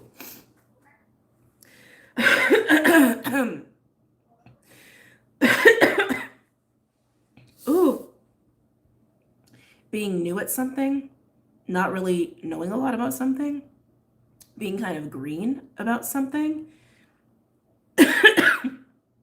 That's what's being highlighted to you. Holy crap. Sorry, guys. Oh, there's a lot of energy in this reading. Can I get a third card for my fire signs? I want to say this is about humility. Fire signs, I just got to call a spade a spade. This is about being comfortable with being new at something or not really knowing a lot about something, being willing to be open-minded, and being willing to be in a very uncomfortable space that's not your comfort zone. For some of you, this is a control thing. Some of you, it's like, I want to say it's like putting you in a position that like is the opposite to what you're used to being in. So some of you are used to being leaders. This is about taking the back seat. If some of you are used to just like being the one that knows a lot, this is about being the one who knows the least in the room, right? It's like, it's putting you in a position you're not used to being in. Can I get a third card for my fire signs? I feel like this is going to help you out a lot if you're open to it. Okay. If you're open to this, then you can actually see what it's like for other people to be on the other side, right? It can give you a lot of perspective. Can I get a third card, please, for my fire signs? Ooh, not what I expected. We have the dead end. Dead end is how it sounds, right? Dead end is end. It's stop sign. It's end of the road. I feel like being in this position that you're not used to being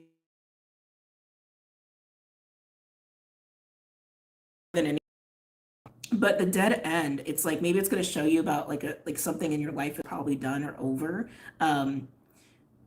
Or even like an old version of yourself is dying. There is something coming to a total stop here because of this perspective that you're getting. That's how I should say it. Whatever perspective you're getting here, it's putting a total stop to something. Okay. All right, let's go ahead and pull some cards. All right, we're going to do Aries first. Okay.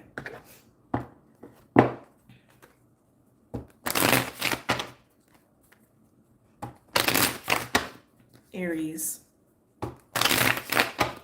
Also, if you're in here and you're enjoying the video, please don't forget to hit the like button.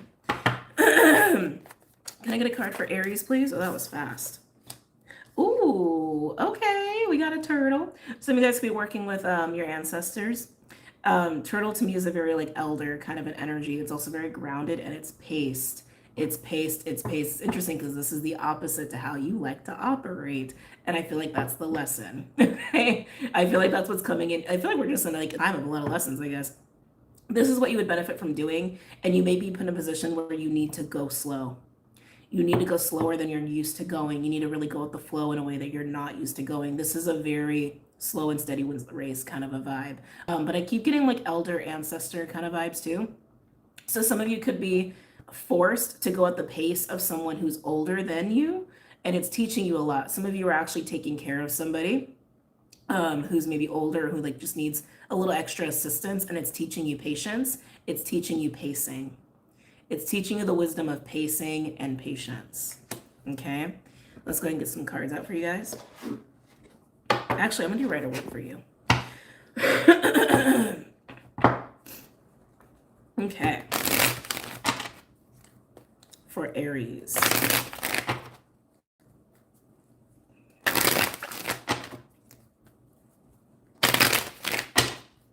Any other messages or insights for Aries?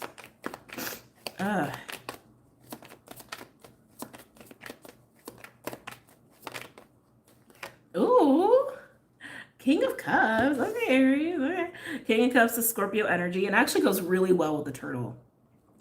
King of Cups is emotional maturity, spiritual maturity at that. It actually has a little bit of elder vibes with the turtle, but what they have in common is the water component. The both of these cards are masterful with water and with flow and with pacing, even with timing. So I think that's why the king. Oh, and I got the Queen of Cups at the bottom. Okay. Excuse me. Page of Pentacles. This is plans. Also my ally card. It's also trust. It's also a card that moves a little slower because it's that earth component. Literally, the turtle is earth and water to me, and you have both of those elements. First two cards out of the gate for you, Aries. This is a carefully cultivated, intentional plan, exchange, offering. I almost want to say, like, if this is whether it's plans or a project or a relationship, this feels like a very intentional, pacing, wise, taking it slow and building off of it. That's totally what this feels like to me. Like, let's get the foundation right and solid and in a good position. Like, that's what I'm getting with this. There's a lot of wisdom here. In Aries, I feel like you're being asked to embrace this. And again, some of you are dealing with this energy in some capacity, and they're showing you the value of pacing and patience and timing and intention. Okay. Anything else for Aries? I love it though. Like, these two cards together are really nice. Because you have the compassion and care of the King of Cups with the wisdom, but then you also have the trust that comes with Page of Pentacles and the friendship that comes with that. So it almost is like this harmony of camaraderie, integrity, trust, values, compassion, understanding, patience. It's a nice combination. I was gonna say. Okay, anyway. Aries. Anything else for Aries?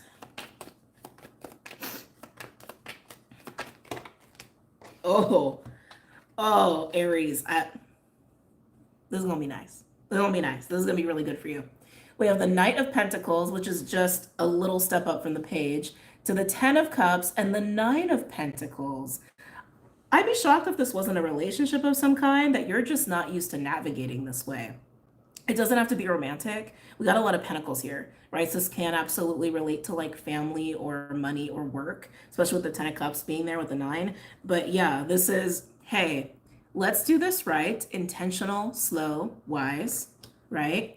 And we even go from the page to the Knight, which means we're going to start with the page. We'll build up to the Knight, see if the Knight feels good. And then we experience here, Aries, the Ten of Cups and the Nine of Pentacles. And I feel like this is, sorry about that, little ADD moment.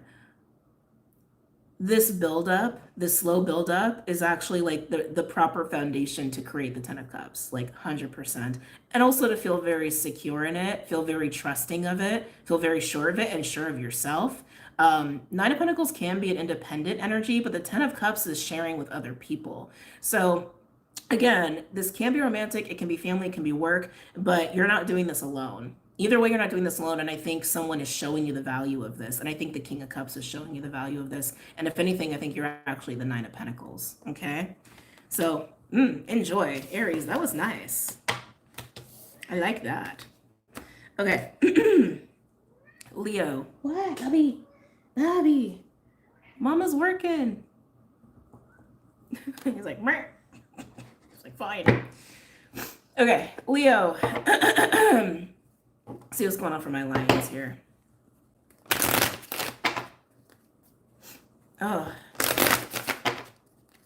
Leo.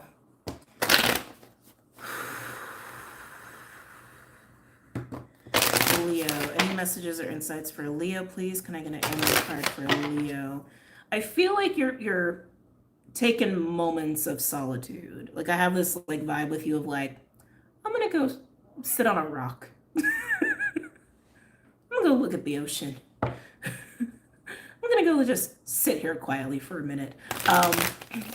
Your life could be very active right now.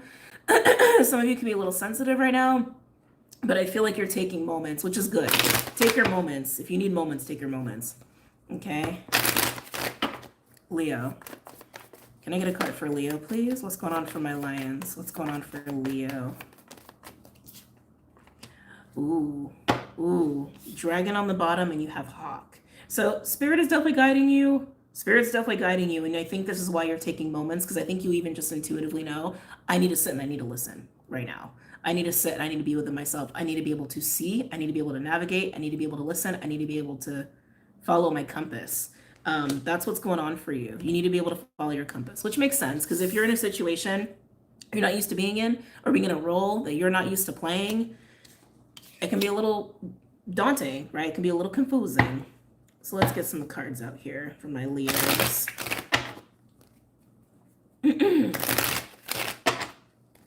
What's going on for Leo?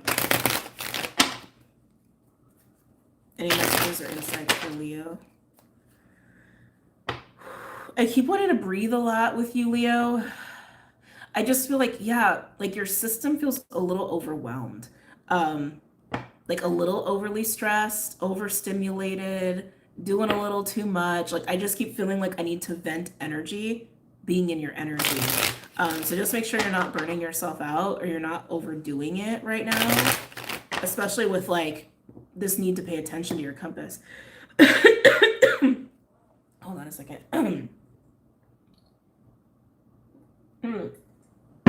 Okay, back to it. Oh, Nicole, thank you. Thank you for the $4.99. Appreciate you. There you go. Leo. Am I taking these? No. Any messages or insights for Leo? Leo, you might be doing a lot, okay? Three of Cups. This is social hour, okay? And I know you're social butterflies. Everybody loves to be around Leos. You are the sun. I get it.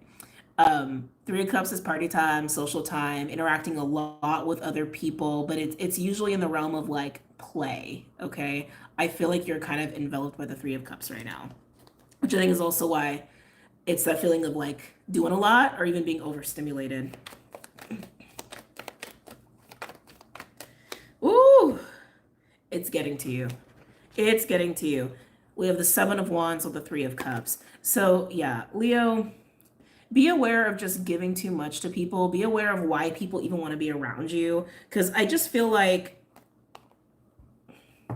you're getting agitated with the Seven of Wands. I do. I feel like you're getting agitated just by having to do a lot.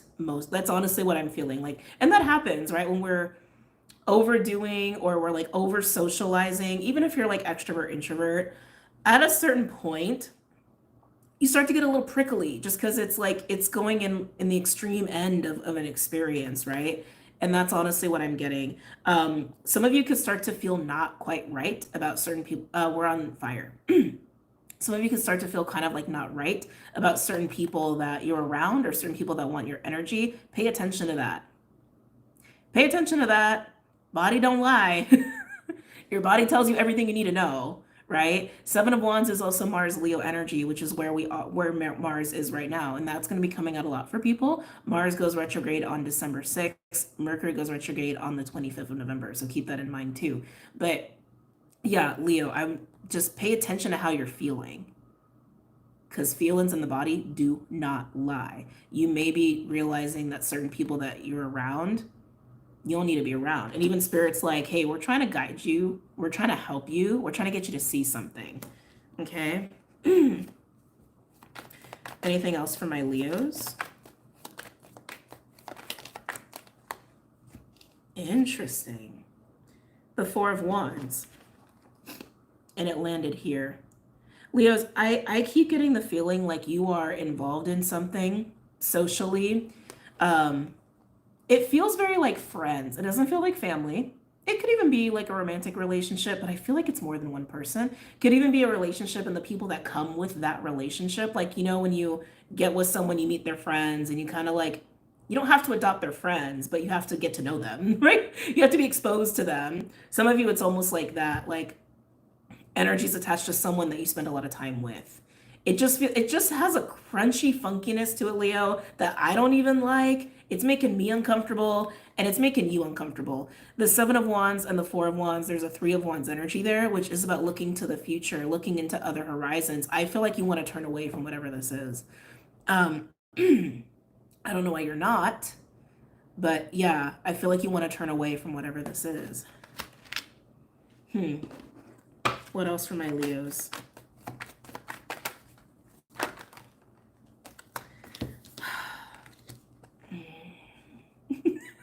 We have the 8 of Pentacles and the 4 of Pentacles.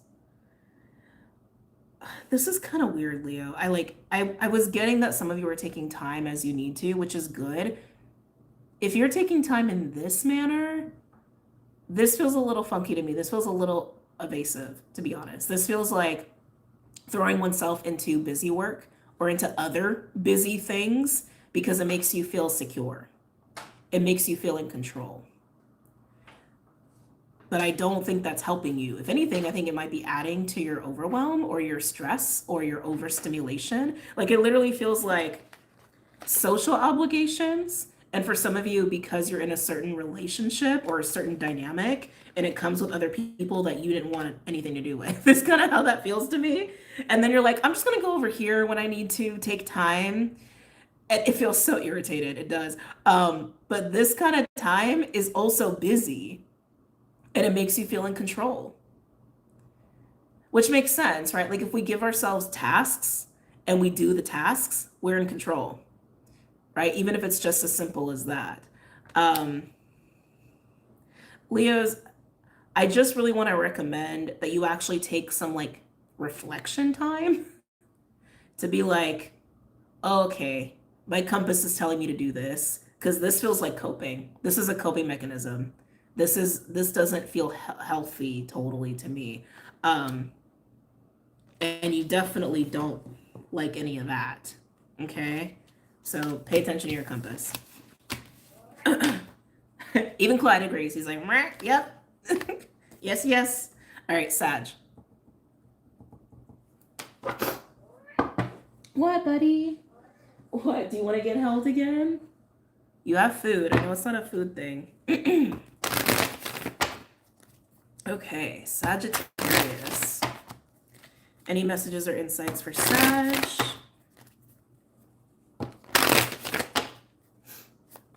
Can I get a card for Sagittarius, please? I'm hearing shower thoughts. Shower thoughts. Maybe you're getting a lot of inspiration while you're in the shower. Maybe you are meditating in the shower. That's totally a thing. Maybe you're having fun, sexy time in the shower. That could be a thing. Just saying, teach their own. Sagittarius. Sagittarius, what's going on for Sag?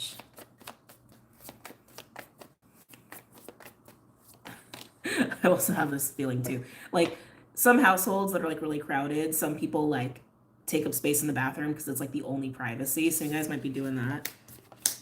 Oh, Saggy, you got 2 animal cards.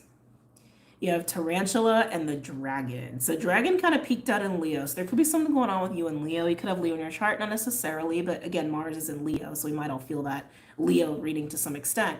But Dragon is solar plexus. It's masculine energy. It's yang. It's also seeing through the ego. Tarantula is a bit of a crossroads energy. It's like it's having tension. It's a card of tension. So, Sag.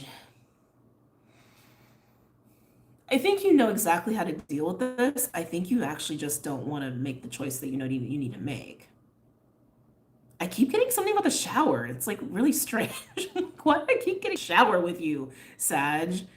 I want to say this is like where you escape to, or maybe this is like how you calm or like just find your like little happy moments. Like maybe you literally just like shower a lot or take a lot of baths or just that's your happy place. This is very interesting. I want to say mustering up the dragon, evoking the dragon, mustering up the courage to just make the choice you know you need to make. I feel like you know how to get out of this tarantula energy. I don't think you're confused.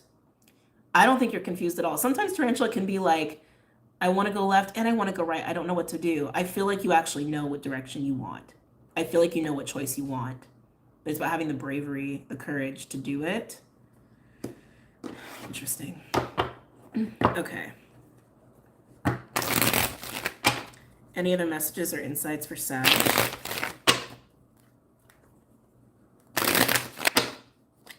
Yeah, the more I'm looking into the dragon, you know something's not right.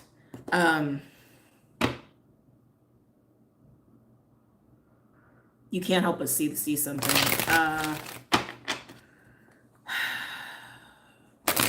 It has a feeling of like, damn. It's like, it's got that vibe to it. Yeah, you're seeing something. You're seeing something. Any messages or insights for Sagittarius?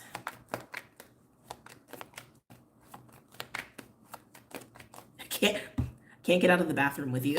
It's like, keep feeling bathroom vibes. It's like, okay.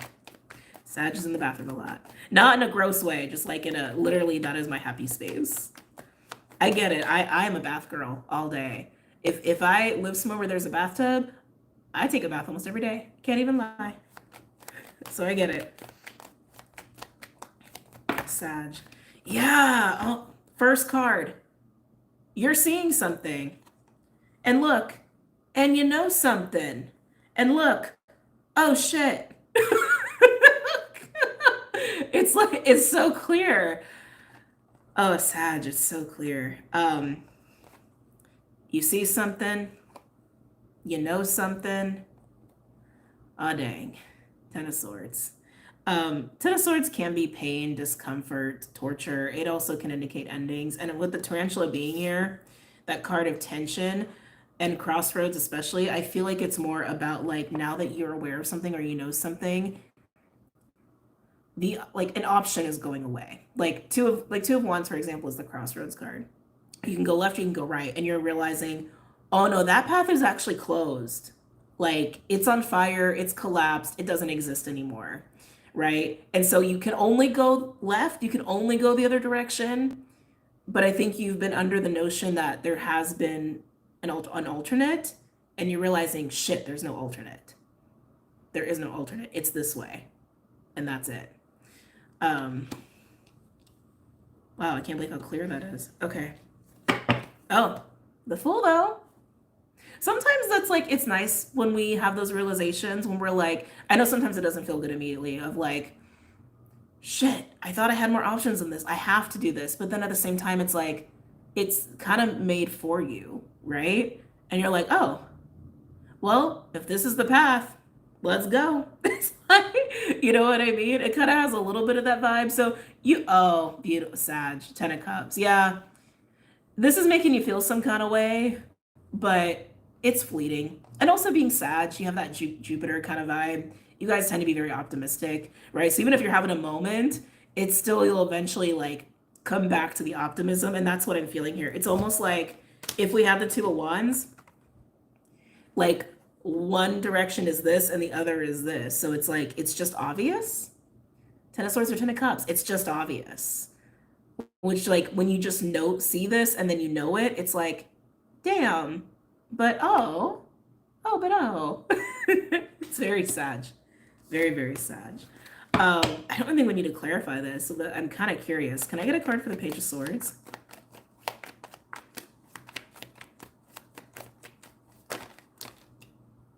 More swords. Okay.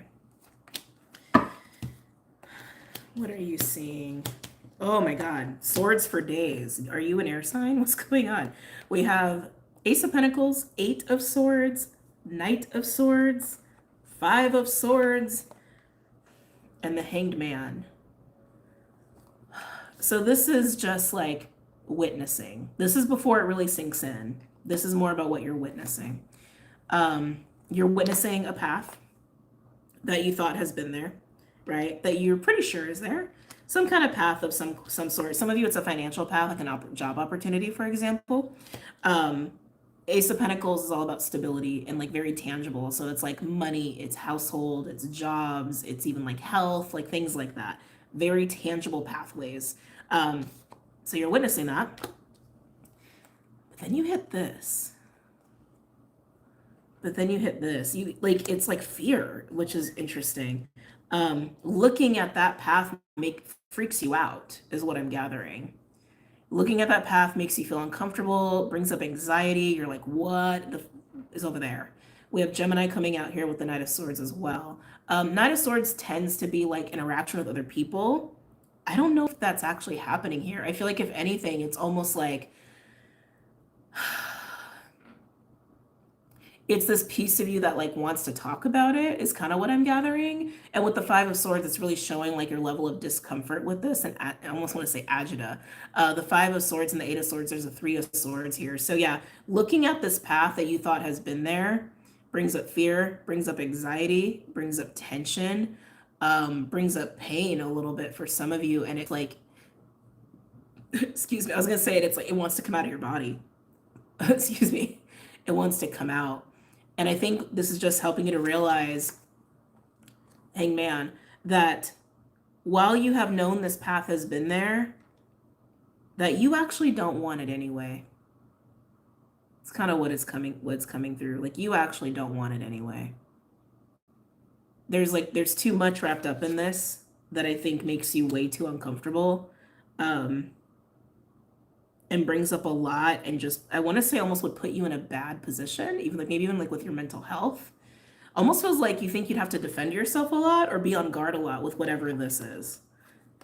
And you're just like, you know, I don't think I want that path. Anyway, this is the knowing. Tell me about the King of Swords with the knowing for Sag.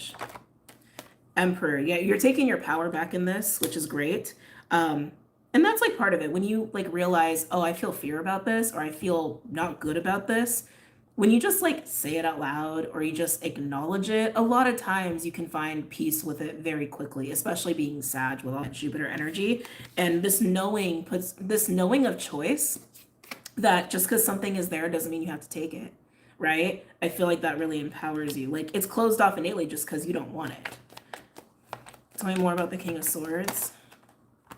Well, that's too many. That's too many. Tell me more about the King of Swords and this knowing. Yeah, wow. Look at you, Sag. King of Pentacles.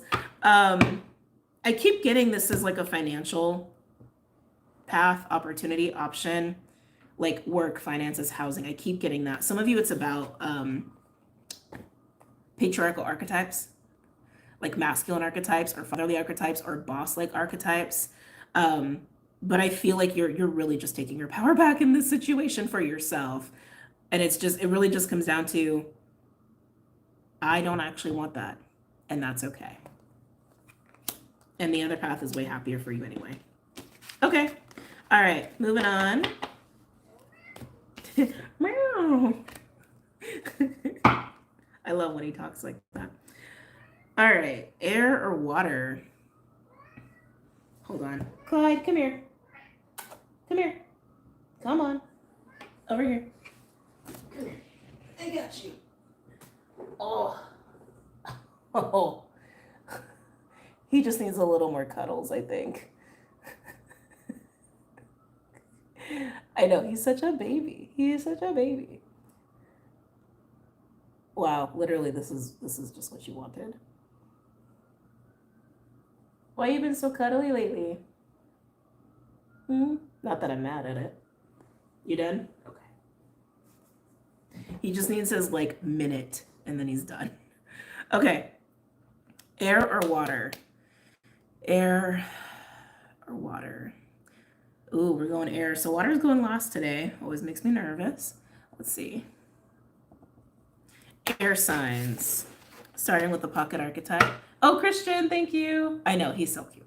He's so cute. Air signs. What's going on for my air signs? Gemini. Ooh, Libra, Aquarius. They just showed me a crystal. Okay. Air signs. You may, oh yeah, my crown's like freaking out. You may have a lot of upper chakra stuff going on, a lot of like intuitive stuff going on. Purple may be a very big color for you. They're showing me amethyst.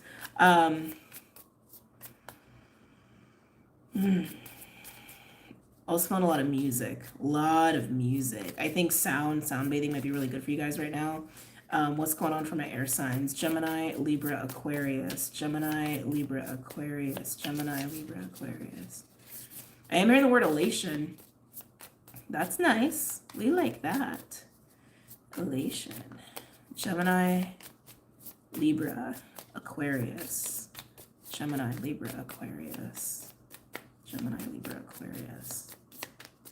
It feels like there's like an emotion or some kind of an experience, or it's like I want to say that brings elation. But like almost like it's been cracked open. This is interesting. Just hang in there with me.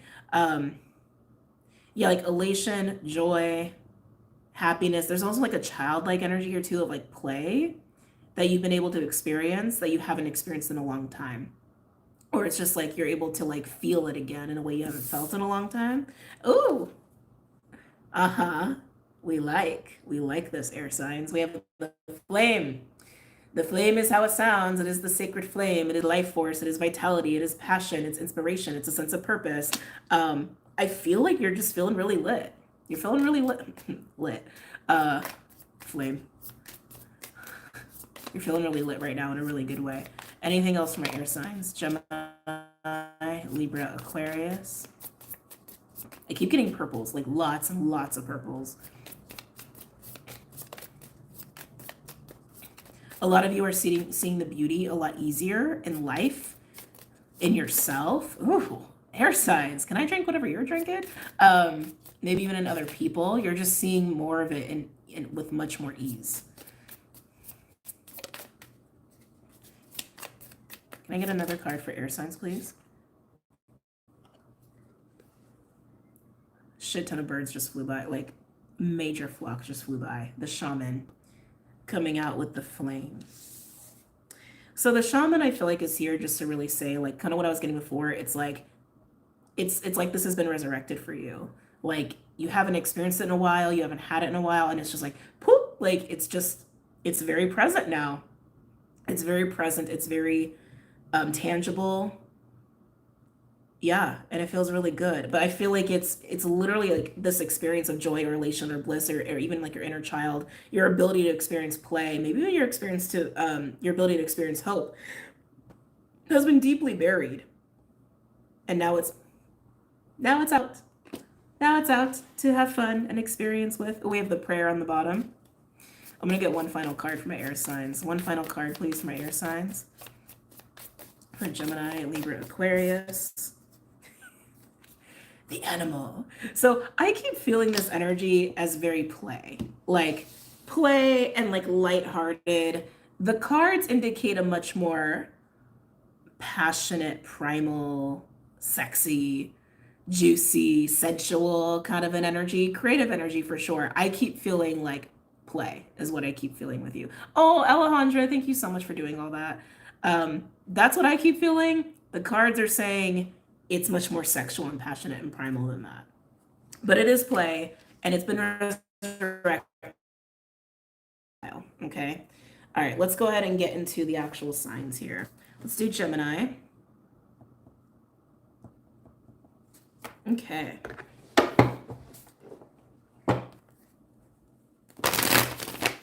Any messages or insights for Gemini, please?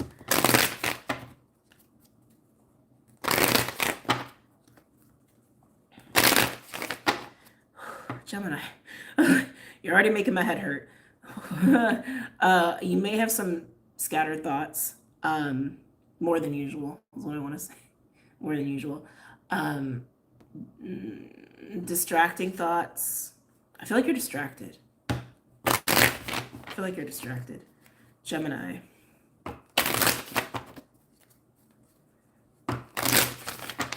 Any messages or insights for Gemini, please? Gemini. Also feeling very restless in your energy too. You may have a lot of energy, you don't know what to do with it. I want to say have an outlet of like play or passion or creativity, because I feel like that's what it is. I feel like that's what it is, and it's just like trying to come out. Even like the distraction, right? It's like, what is distracting you? Are they happy thoughts? Are they fun thoughts? Are they passionate thoughts? Or are they like stress, right? I want to say just nurture the play, nurture the passion, nurture elation, nurture all of that, okay? Gemini. Ooh, juicy. The tiger. No one's had this today. So tiger is actually a card of spiritual awakening, but the tiger is also passion and ferocity and sensuality. I'm actually hearing strength. Interesting. Strength. It also is a feminine card typically, but it's a powerhouse card, Gemini. It's a powerhouse card, and it's making you restless. I can't, like, I'm almost feeling itchy, like even in your energy. This wants to be utilized. This wants to come out. This wants to have fun. So give it some fun. Feed it. Feed it. It wants to bring you joy. It wants to bring you pleasure. Ooh. Oh, the card that fell out of my hand when I said that. Pleasure. Pleasure. It's okay to have pleasure. Maybe you feel like it's too frivolous or something. Just have an outlet for it. You'll be happy you did. Okay? All right, let's get some tarot cards out here.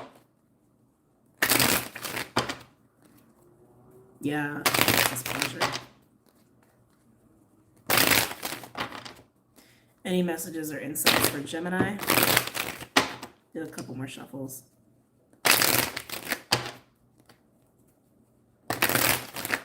Okay. Gemini.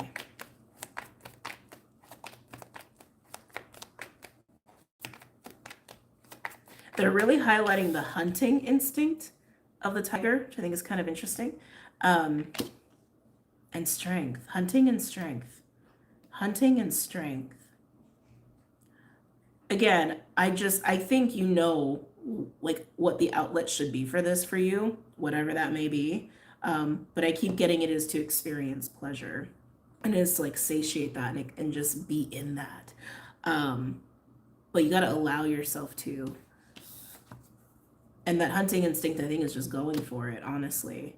The strength feels like the confidence to do it.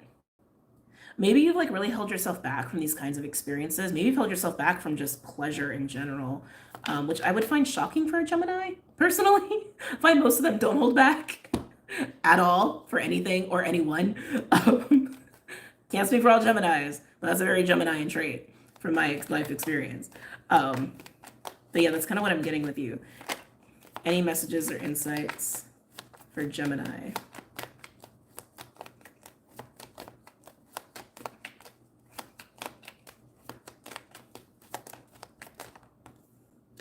Ooh, okay, Four of Wands.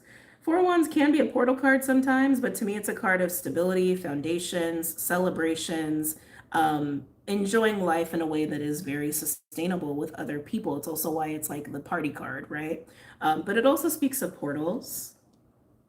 I feel the need to mention it, but I'm really feeling more like getting in this fiery energy with other people in a sustainable way. I'm really feeling more of that. And we have the Queen of Wands at the bottom, which is my tiger card. The tiger card for me is the Queen of Wands. The lion is the King of Wands for me personally. Enjoy this. Enjoy this. Enjoy the Four of Wands. Yeah, Two of Wands. They need to make a decision about it.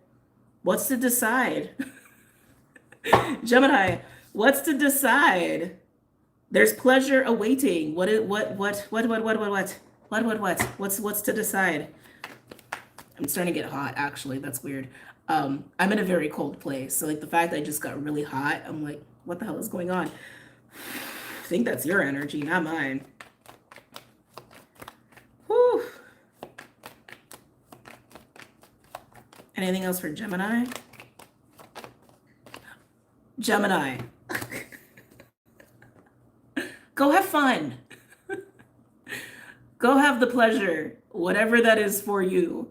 Whether it's just like play, whether it's being creative, whether it's just going out on the town with people, whether it is sexual, whatever, like go do it. You want it, you know it. Go, just go. Go have your pleasure. Like literally fire cards with the sun on the bottom. Can I get a final card for Gemini, please? course it would be this one. More fire, but 5 of Wands, and it landed on the 4 of Wands. You're fighting this. You're fighting this and you don't have to. And everything in you is like, go. Go have your pleasure. Okay? Go do it. You'll be happy you did. All right, moving on to Libra. Okay. Librans.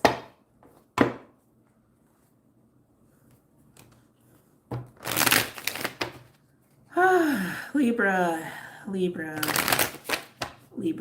you feel very fiery too. I'm getting like sunset vibes with you. Just like a lot of like oranges, pinks, yellows. Actually reminds me of the dolphin card. But sunset, they're really highlighting sunset. Maybe you're just enjoying nature a lot more.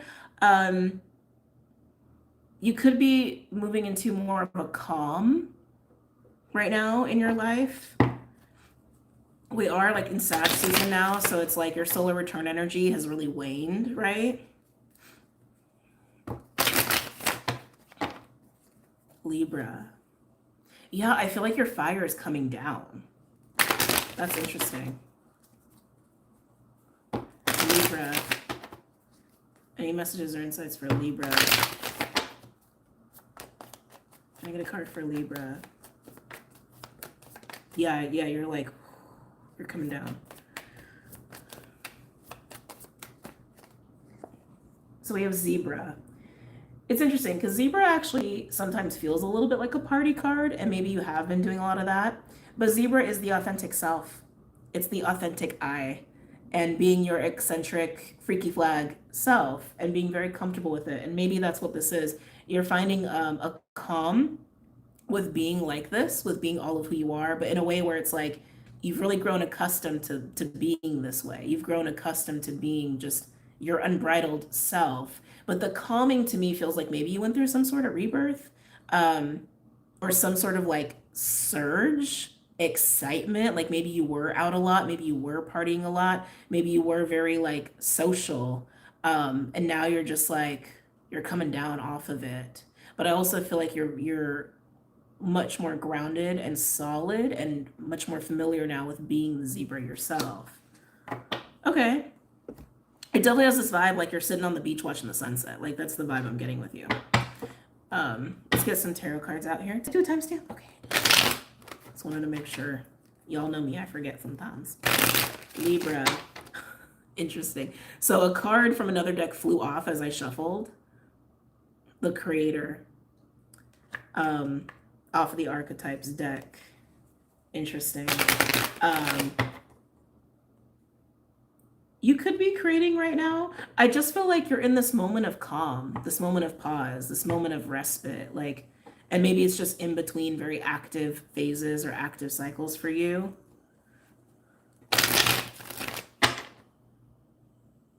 The sunset. The sunset. Some of you could be watching the fade out of an old cycle as well before you go into creator mode, which is why it's just like this moment of respite.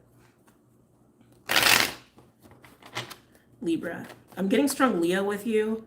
You could have Leo in your chart. If you have Leo in your chart, obviously like watch the Leo reading. There might be something there for you. But I'm getting strong Leo. Very strong Leo with you. Libra. Whatever your natal planets are in Libra, Mars is doing something to them. Mars is actually unlocking them in a way, for you to lean into. Actually, yeah, I think, oh my God, that makes so much sense. So yeah, Librans, wherever your natal Libran planets are, whether it's your sun, your Venus, your moon, your rising, etc. Whatever Mars is doing, it's like it's unlocking opportunities for you to lean into those planet placements more and experience them more, especially if it's more like early degrees. Libra, as I say that, look who shows up. The King of Wands, Leo. Yeah, pay attention to Mars, Leo. It's doing a lot for you, okay? Also keep in mind that Lilith is in Libra right now and is also opposing Chiron and doing stuff there. Yeah, I feel like you're experiencing your own Libra-ness in a way you haven't before. And maybe it is going to be through creative energy and creative expression, but I feel like you're literally in this like moment of just, I'm going to be here for a hot minute. I'm going to just sit here for a hot minute before you move on to other things. But the King of Wands energy is very present. And I do feel like it's your energy, but you're not tuning into it yet. From what I can feel, you're not. Some of you, this could be someone else because energy is not linear, but I feel like it's your own energy. You're just not acting on it yet. As I went, ooh, we have King of Pentacles.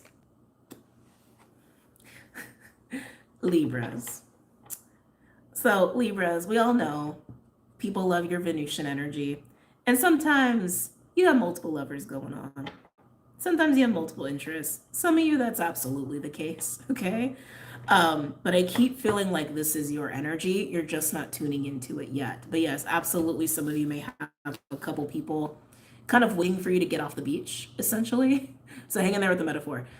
You've been doing shit. You're on the beach now. You're watching the sunset, and you're just enjoying yourself, all in your own energy, all in your own beautiful Libra energy. Some of you, there are a couple people that are like, when's Libra getting back from the beach? Need to talk to Libra. And they would be two very different people, okay? But again, I feel like this is an energy you're going to step into when you're ready to leave the beach. Okay? Feels like you're basking in the sunset energy a little bit. I'm so curious about these kings. We'll come back. I'm going to clarify the kings because I'm just so curious. Any other messages or insights for Libra?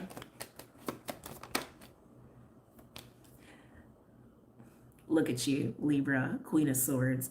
While I feel like you're basking, you coming out in your own court card always is a good sight.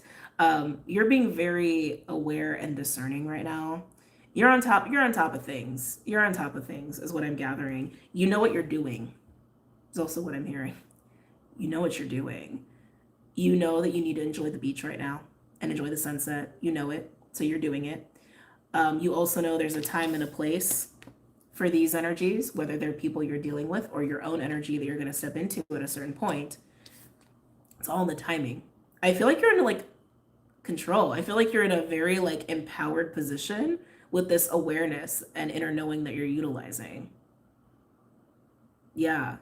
It's like, it's very intentional. It's very intentional. I like this for you.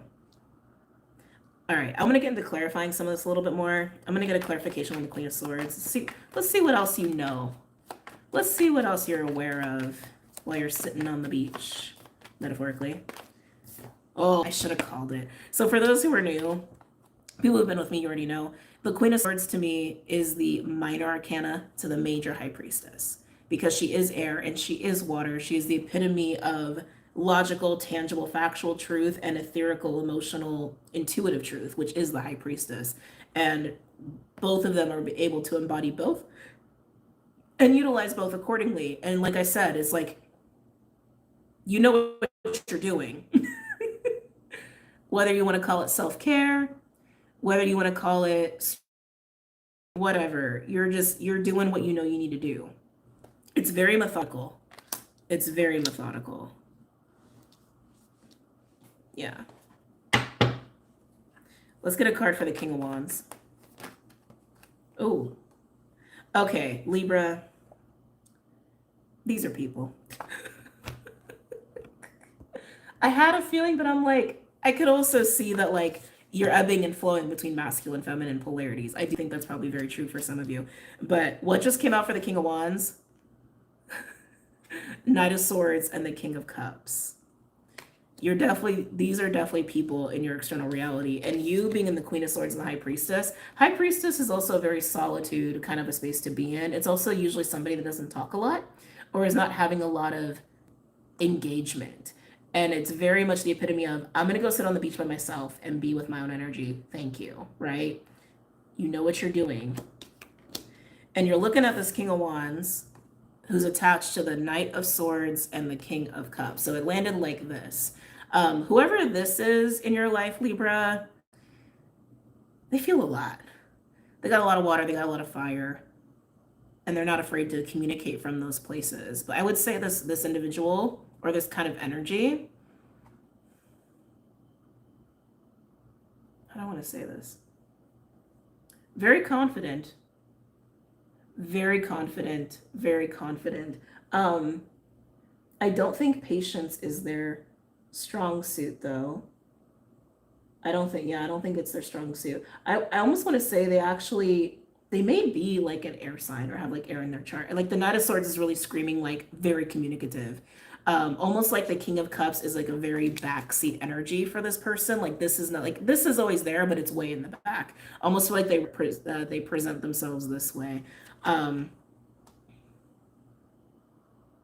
want to say they're probably very captivating as well. They're very captivating. People might really like to listen to them, or like, I don't want to say be an audience, but that's kind of what I'm getting a little bit. So you got someone who wants to say something to you. All right. Keep taking your space, Libra. Keep taking your space, because I feel like you have your own process going on here that you need to keep honoring. Let's look at the King of Pentacles. Tell me about the King of Pentacles. This King of Pentacles energy feels very solid. Very, very solid. I almost want to say, like, actually kind of the opposite to this other individual, like quiet. So solid, they're quiet. Like, they don't need to talk. They don't need to talk a lot. They're more of a listener. Tell me about the King of Pentacles.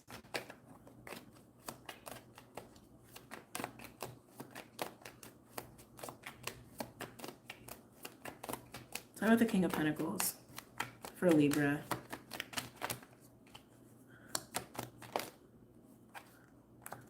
Oh yeah, they're holding back. We have the Knight of Wands and the Strength card. I feel like this is a typical love reading for you, Libra. Does it have to be love? No, but I mean, it's kind of got that vibe a little bit.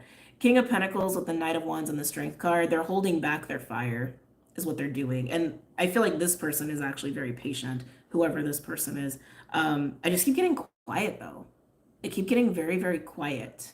Very quiet, very solid. They may have a lot going on in their own life that they're tending to, or they like to tend to. But yeah, they're holding themselves back. They're holding themselves back while this energy does not want to. But at the same time, you're in your own bubble. Hold on, let me fix the chat here. Yeah, at the same time, you're in your own bubble doing your own damn thing. As you need to. You're looking after yourself, which is how it should be, right? That's how it should be. I just think it's interesting. You've got two very different energies going on in your field, okay? Very much so in your field. And one is like, I think if these people know that you're taking space, like one is really honoring that, the other one does not want to. Can I get one more card for the Queen of Swords with this High Priestess? Can I get one more card with the Queen of Swords and the High Priestess? Yeah, funny. The Three of Wands, which he actually is on a beach and looking out at the golden yellow sunset like waters. That's like literally what I was feeling with you. Like, I think you're on a beach just watching the sunset and just looking out. Makes a lot of sense. So yeah, Libras, I almost want to say don't worry about these two individuals, whoever they are to you. I feel like you would be aware of them. I'd be shocked if you weren't. But I feel like you're bubbling right now. I feel like you're in your process. You're just enjoying yourself, and you are reflecting and contemplating like what you're going to do next, while also just being very much in the present. You're just very in your own vibes right now, and it's a good look on you. Okay. Intentional. You know what you're doing. Interesting. Interesting. Let's move on to Aquarius. Sorry, that one was kind of long. Didn't mean for it to be. Okay.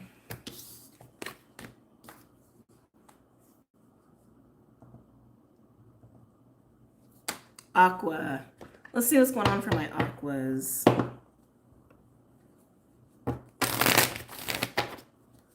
And all you share so helpful, ready perspectives, and happy to honor the old cycle and new beginnings. Oh, no, so, okay. I might do a couple more posts on this for the sign readings. I feel like I've been really clear. Maybe I haven't. If I've been confusing, I apologize. So the sign readings, we have 3 more weeks of the monthly sign readings. Cancer, Aries, and Aqua were posted this last week, and those are complete. We have 9 more that will post throughout the next 3 weeks. And then we're going to shift over to collective reads. But even with collective reads, there may be elements, there may be signs within those collective reads that I feel called to do. I'm just flowing and going moment to moment here. This is what I've been guided to do. But that's the plan right now. This is an Aloha Friday check-in.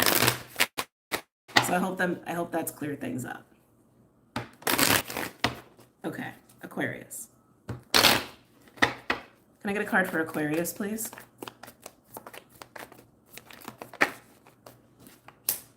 Ooh, Aquas. We got the spider. This is co-creative energy. This is like getting shit together, making connections, networking, manifesting even. I love this. I love that for you. It's very Aquarian. If anyone's gonna be making connections, it's gonna be an Aqua, right? All right. Yeah, I feel like you're just very in your energy.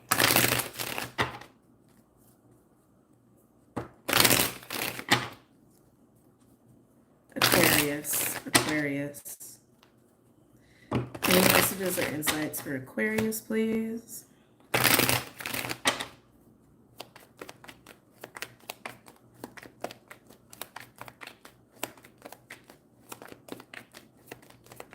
Any messages or insights for Aquarius?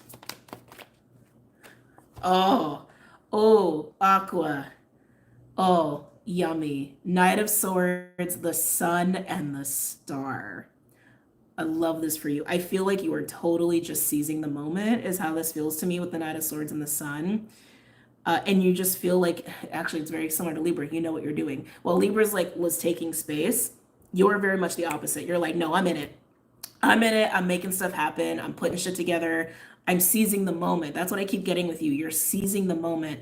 The Sun and the Star, definitely wish fulfillment vibes. For some of you, could even be like public recognition. It's like, it kind of says a little bit of like fame energy. You could be being recognized for something that you're saying or talking about even. But at the end of the day, I feel like you're just seizing the moment and it's working out beautifully for you. Okay. I'm going to clarify the Knight of Swords because it's all happening around the Knight of Swords. This is like the trigger moment for you, Aqua. Yeah, that's the trigger moment for you. Tell me about the Knight of Swords for Aquarius. Tell me about the Knight of Swords for Aquarius. Yeah, I'm hearing, oh, happy days.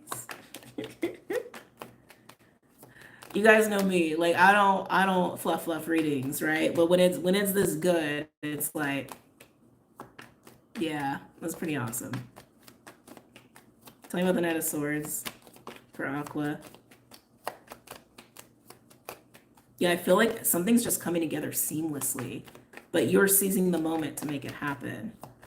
Tell me about the Knight of Swords. Oh, you're totally seizing the moment. King of Wands, Leo energy. Yeah, this is you very much taking action. King of Wands is not afraid to start things, say things, be the center of attention. Knight of Swords is definitely not afraid to speak up and speak out on what needs to be spoken up on and spoken on about. You know what I'm saying? You know what I'm saying? A lot of confidence here with you, Aqua. A lot of confidence. Tell me more about the Knight of Swords. Oh my God. Oh, I see. Okay. I mean, Aqua, this is pretty bomb. We have the Ace of Pentacles and the Ace of Wands coming out here for you on you seizing the moment. You're making your own destiny is honestly how this feels to me. You're not waiting around. You're doing it. Seizing the moment, making your own destiny, making shit happen. Underneath that, what I thought was interesting, the Four of Swords and the Devil. Okay.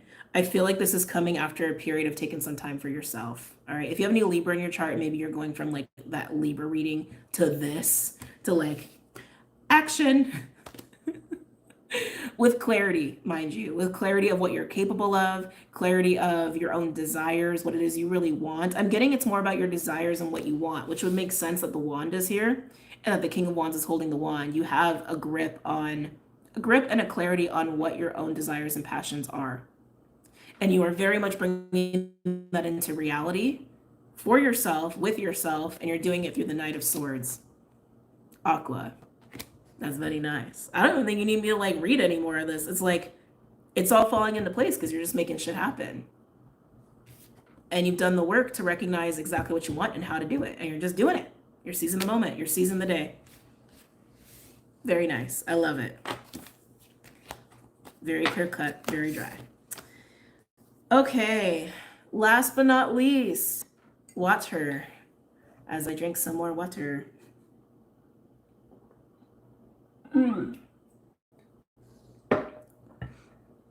Water. I know a lot of people are waiting for water.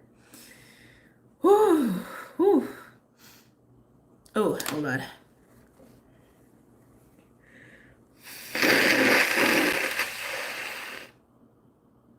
Oh, sorry. I know that was a big one. Ooh. Okay. We're gonna do water signs: Cancer, Pisces, Scorpio.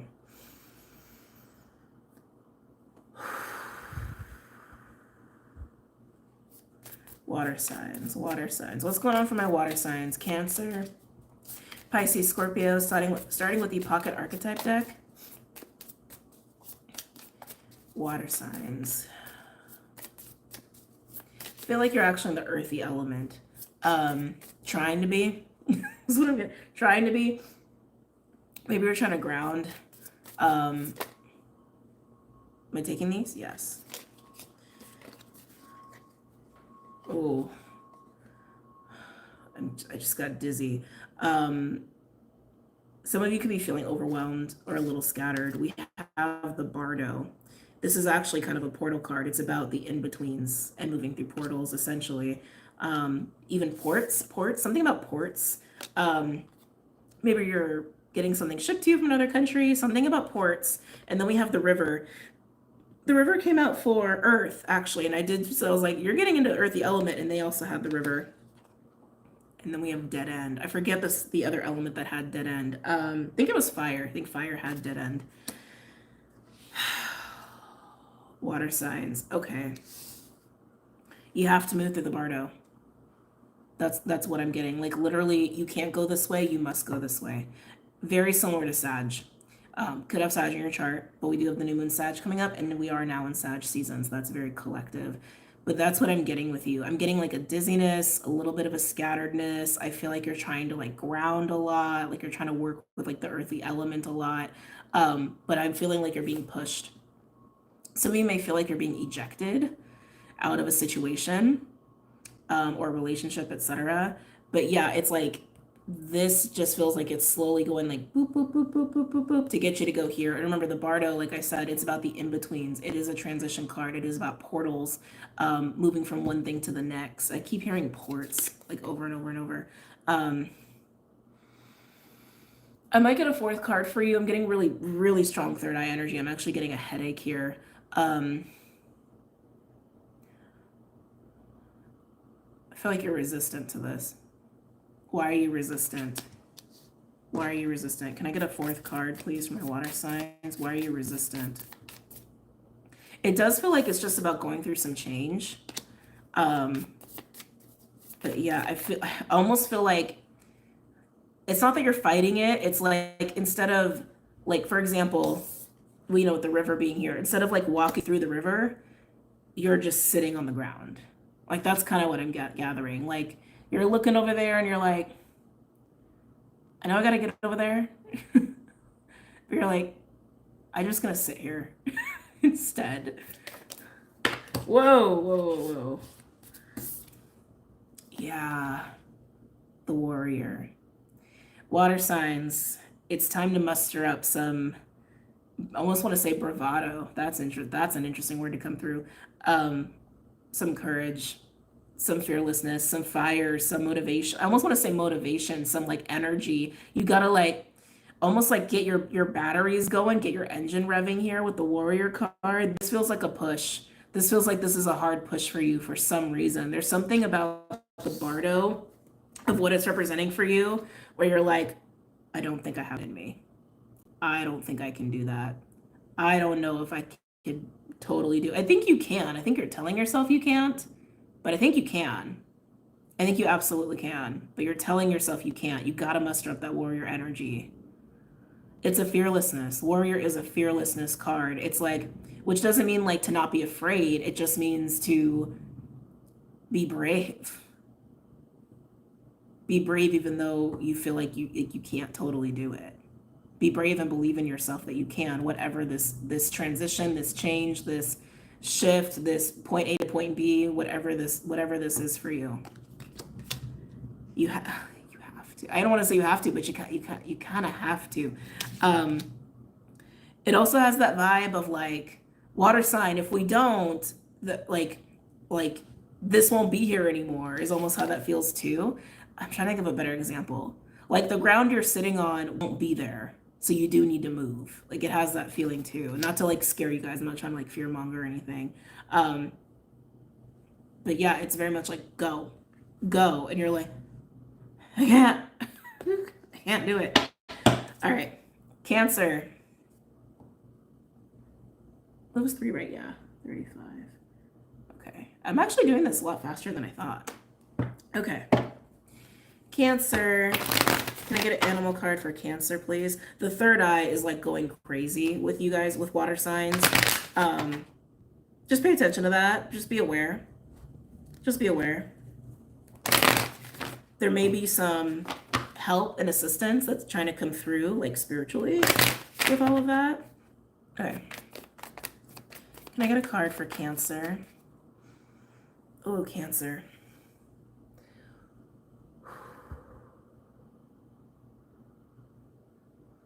You feel weighed down is what I want to say. You feel weighed down. Cancer. I'm almost wondering if maybe are you too grounded? Are you too grounded? I don't know if I'm gonna fully say that. I just feel this like craving for earth. Like I keep feeling that with my water signs in general. Like more earth, more earth, more earth, more earth, more earth. Maybe you're too grounded. Because even the third eye energy coming through, it's like maybe Spirit's trying to help you balance out, right? Come up a little bit more. Cancer. Even the sitting down, right? Sitting down is very earth. I am sequestered to earth. I am stuck in earth. Yeah. Oh, I'm wondering if you're too grounded. Okay. Which can be a thing. That is totally a thing. Cancer. Cancer. Can I get a card for Cancers, please? Tarantula. I forget who else had Tarantula, but someone else did. Tarantula is being at a crossroads. It's tension. Oh, Sag had that. That's right. Sag had that too. I hate to say that it feels like there's not much of a choice here, but it feels like there's not much of a choice. I hate saying that, but that is how I'm feeling. Actually, and very similar to Sag, right? It's like when you know, you know. And Cancer, I think you know, but I think you're just really lacking the energy. Oh, okay. Let's do unicorns for water. I want to like uplift some of this heaviness that my water signs are in. Okay. By the way, all the decks that I use are linked below. If you want any of these decks for yourself. Cancer.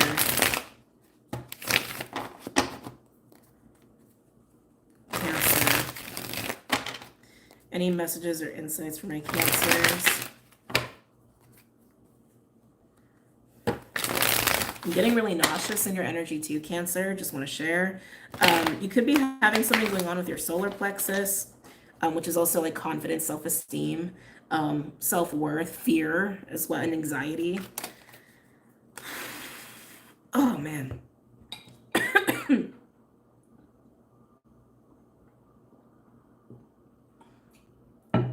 Okay. Cancer. Oh, Cancer.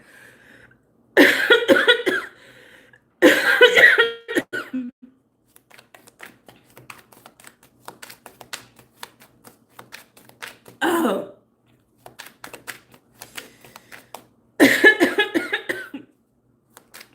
I might have to go to the bathroom and get more tissues.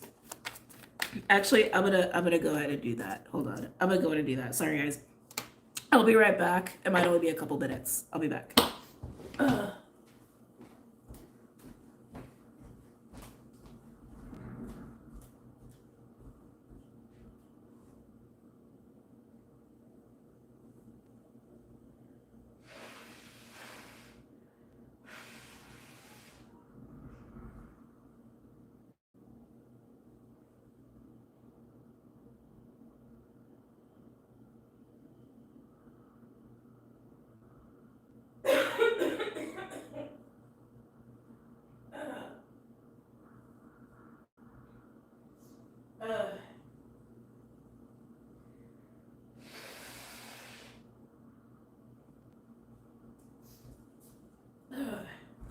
Okay.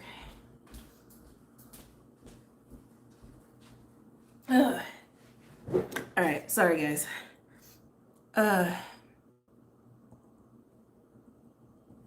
For continued. All right. Cancer. What's going on for Cancer here? Yeah, they're showing me the Eight of Cups. We'll see if it comes out.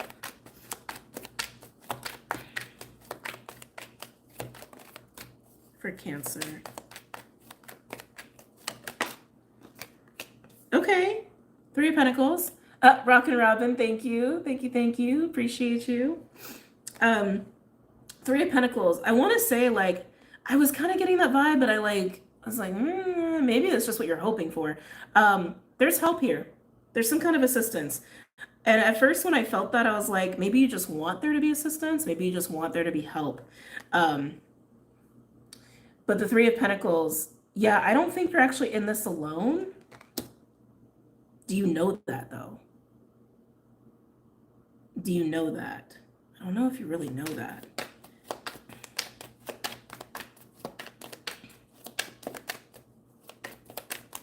Anything else for Cancer?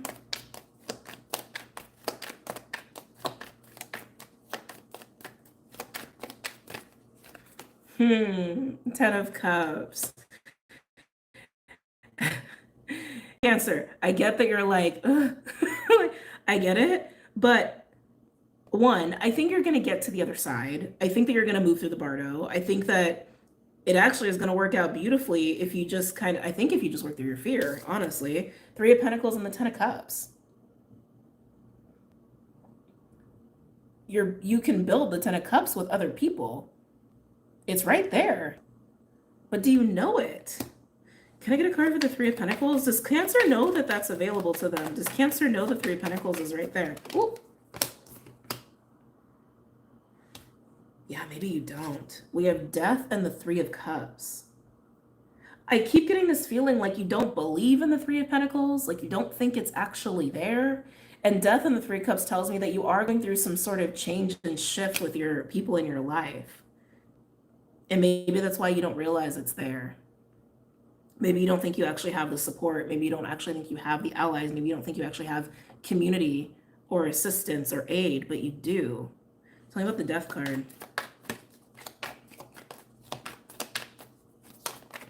Tell me about the Death card.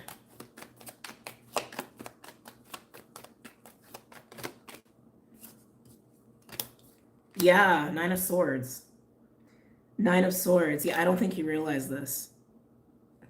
Ace of Swords on the bottom. Yeah, with the Nine of Wands.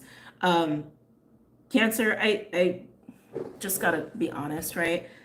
I feel like you got some sort of, with the Nine of Wands here especially, Nine of Wands is my Wounded Warrior card. It's also resilience and all that stuff too. But Nine of Wands is being guarded and defensive, and also speaks to our own wounding that kind of makes us act that way.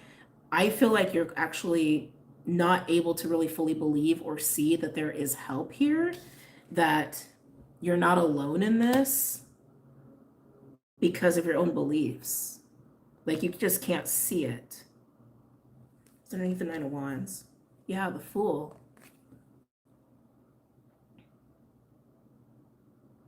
Actually, I'm really tempted to get the Kipperlin ornament out here. Tell me more about this Three of Pentacles. Tell me more about this Three of Pentacles.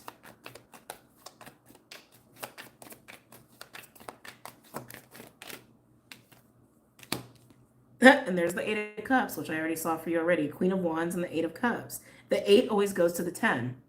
Between the 8 and the 10, there's a Two of Cups, which is another person or other people. And I think it's more than one. Could just be one, but I think it's more than one. You know it's time to leave something behind. You know it's time to move on from something, and you've got a lot of fear about it. I get it. And you think you're going to be alone in it, but you're not alone in it. Yeah. Moon and Judgment. Some of you, this is absolutely going to be a major leap of faith. Almost like leap and know the universe will catch you, which some of you I'm gathering may be a little hard for you to trust. But I want to say they're there, Cancer. Some sort of aid, some sort of friend, some sort of support, some sort of help. Maybe it's just one person. Like, you're not going to have to do this alone. I just keep getting that. But I want to say this is a little bit of a lesson for you in trust. In trust and also receiving. Yeah. Yeah. Wow. Okay. Let's move on. Let's do Scorpio. Okay.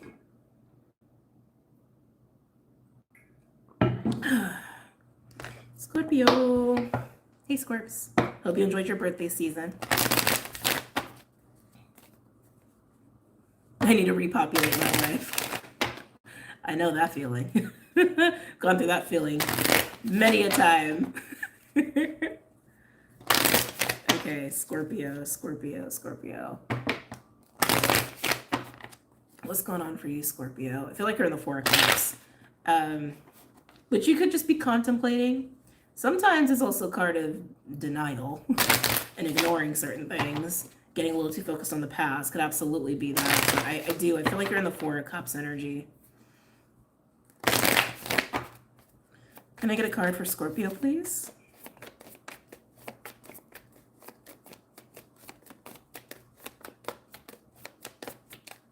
Can I get a card for Scorpio? So similar to Cancer, Scorpio, I want to say you need to have more faith in yourself. Maybe even more faith in faith here. How do I want to say this?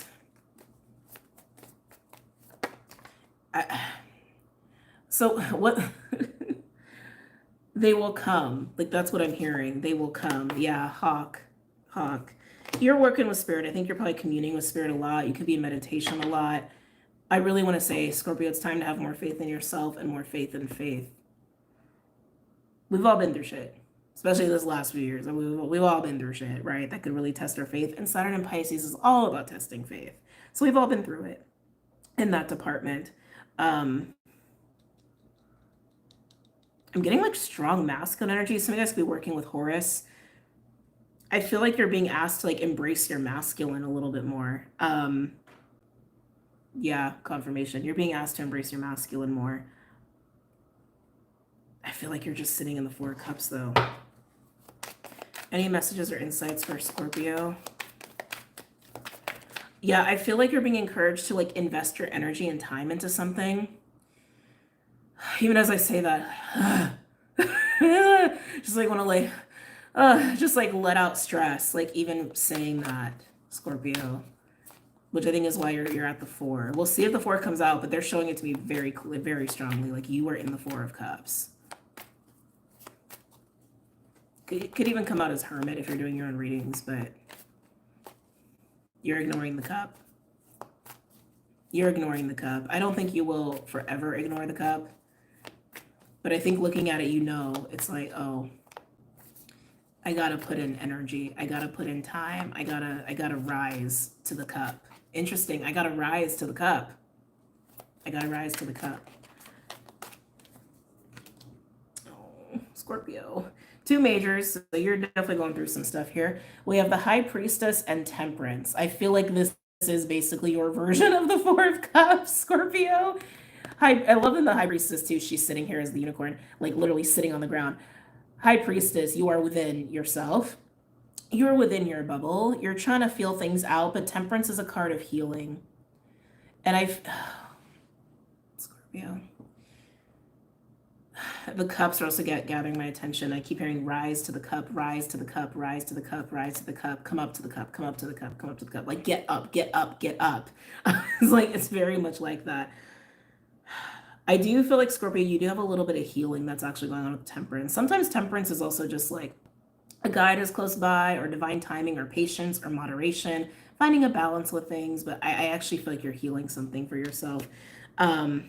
And it's necessary. I think it's a necessary thing to actually be able to get out of the Four of Cups. I feel like it has to do with with being in your masculine energy. It could be healing your relationship with your own masculine energy. Reclaiming a piece of your masculine energy. Anything else for Scorpio?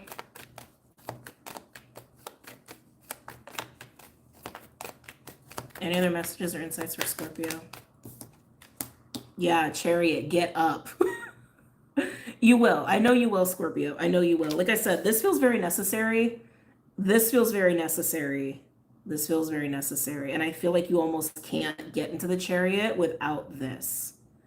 Okay? But the Chariot is you rising to the cup, seizing the cup. And Chariot is the Emperor. The Emperor sits in the Chariot. The Emperor is what drives the Chariot. The masculine principle drives the Chariot, which is exactly what I feel like you're being asked to do. But it doesn't feel very easy. You may even feel a King of Pentacles at the bottom. You may even feel a little resentful of this. Tell me about Temperance. Can I get clarification on Temperance, please, for Scorpio? Not you may be resentful of this, but resentment might be part of the process. Okay. Can I get a card for Temperance for Scorpio?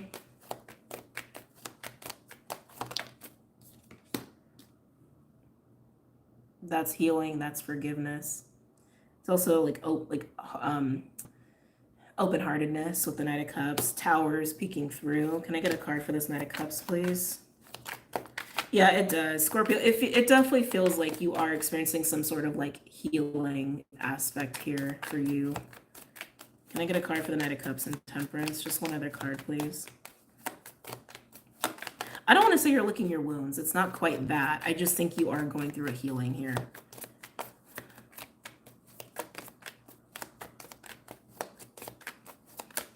One other card to go with Knight of Cups. Oh. Oh, that is not what I expected. Oh, that's... What? Scorpio, leave it up to the Scorpios to, like, bring in the more woo-woo stuff here, okay? We have the Knight of Cups, the Three of Pentacles, and the Knight of Swords clarifying you in this High Priestess Temperance mode. When I get two Knights like this, with a card in between them, it is almost always two energies coming together in some context, but it's in the context of the Three of Pentacles. I almost feel like this is healing conversations, but I feel like you are very internal and like not engaging a lot. High Priestess would indicate that. So hang in there with me, but like some of you, like this might actually be dreams. Like stuff is happening in dreams that's actually helping you to heal some things or gain clarity on some things. You could even be having telepathic conversations. Some of you, while you're in this mode and like in this bubble mode, there may be somebody, a friend probably, that's actually going to have a very healing conversation with you that helps you with getting it more into this masculine vibe. I mean, that's just really interesting. It literally also has that feeling too of like Three of Pentacles can be like plans, networking, mending, like sowing seeds with another person. And I feel like the Knight of Cups is your energy. It's like you, I think, giving yourself that like healing, loving energy, but also trying to open your heart a little bit. And the Knight of Swords is someone who's like being very honest and like communicating very directly. That's fascinating. Always fascinating with you, Scorpio. I'm going to get one card for the Chariot and then we'll do, oh, we got Six of Cups at the bottom. I'm going to do one card for the Chariot and then we'll move on to Pisces. Can I get a card for the Chariot, please? Rise to the cup. Rise to the cup. Rise to the cup. There's the cup. Ace of Cups with the Nine of Pentacles. This is you being in your Chariot, utilizing your masculine energy and acting out of your heart's desire here, okay? Some of you with the Ace of Cups and the Nine of Pentacles is a sense of purpose. Hold on a second. Dominique, thank you. Thank you, thank you. With love from snowy Switzerland. Oh, I've always wanted to go there. It's on my list. That is definitely on my list. Thank you so much for the super chat. Thank you. But yeah, like Nine of Pentacles is very independent and confident and you have your own resources, right? Like you know who you are and you feel good about who you are, but you're following the Ace of Cups, which to me just represents the soul, just represents the heart. But I keep feeling a sense of purpose here. As a result of these healing exchanges. And I keep feeling like it's through dreams or telepathy or like a friend or an ally or somebody like helps deliver some truth to you while you're in this bubble mode. And it's exactly what you need. It's exactly what you need to do the healing that needs to be done and get in that masculine energy and just like be on your merry way. Rise to the cup, Scorpio. Rise to the cup. All right. Pisces. Last but not least. Let's see. Okay. Can I get a card for Pisces, please?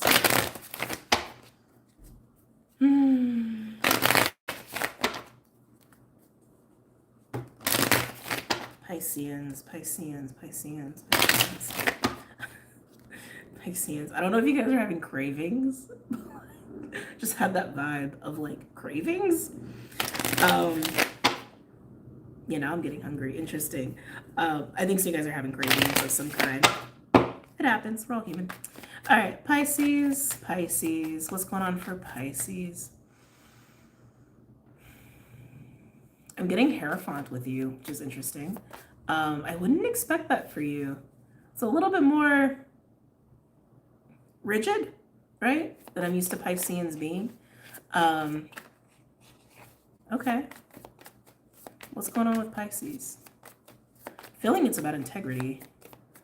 Even saying that word though, I went like this. Maybe this is someone around you. Maybe you're feeling the need to be more like, right? A little bit more rules and structure and things. Immutable water, like I don't know about that. Someone around you could be like this, and maybe you're trying to like meet them where they're at.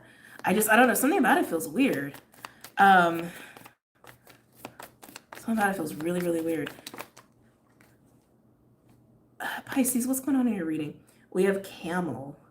Camel is kind of a survival card for me. It's also a card of resilience. It's about getting through the desert for 40 days, 40 nights with all your resources, with all the plans. It's very Virgo. And I guess that's what I was feeling with you. I was feeling a lot of Virgo energy. Like, no, this is how it's done, and we're gonna get done this way. This is the right way, and this is the belief behind it, and this is the ethics behind it.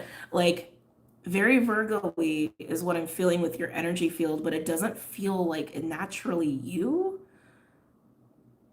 Maybe this is just like a role you've been playing because you've had to. I'm getting a little bit of work energy, like career. Maybe some of you have to be like this because of the job that you do, but it's not your natural baseline.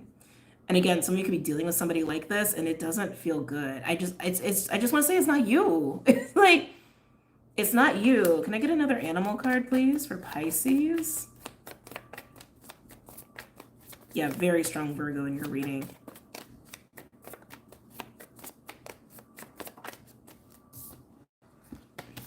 Firefly. Firefly is inspiration. It's a spark. It's a catalyst. I almost called you Virgo. There's something going on. Well, it is the quarter moon Virgo today, which should be opposing Saturn too. So, which is in Pisces. So just saying. Anyway, this Firefly energy, I feel like is helping you to break out of the camel or break away from a camel. So it could be breaking away from a camel person or breaking out of this role and way of being the camel because it is not who you are. I hate to break it to you, Pisces, but you don't operate like the camel. You just don't. You are the flowiest of all of us next to Gemini. Like, mutable water. You don't function this way. And I feel like the Firefly is trying to break you of that. Which I think is honestly just your own essence. Trying to be like, no, stop. Let's break out, please. I do feel like it's your natural essence. Some of you, it could be some kind of catalytic event or person that's making you realize this, okay? All right, let's get some cards out for you guys. Yeah, let's do unicorns.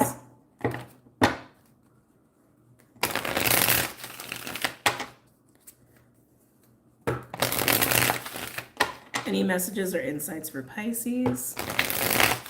You pulled those this morning? Oh, okay. I'm sitting at the beach right now. I keep wanting to call you Virgo. Pisces, you might need to balance out your energy a little bit with that polarity because Virgo is part of you, right? But it's like, it's the other side. It's the other side. Like I want to say, where's Pisces? Where's Pisces? Are you present? Are you here? Do I need to take attendance? Like, Pisces, where are you? Any messages or insights for Pisces? Well, we have truth. Ace of Swords, the sword of truth, the knowing, the clarity.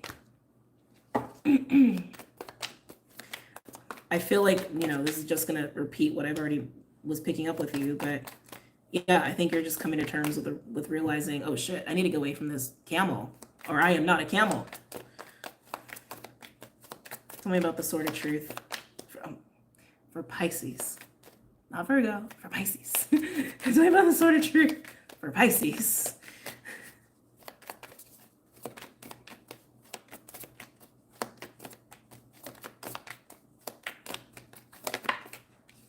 Oh, yeah, Pisces, look at that.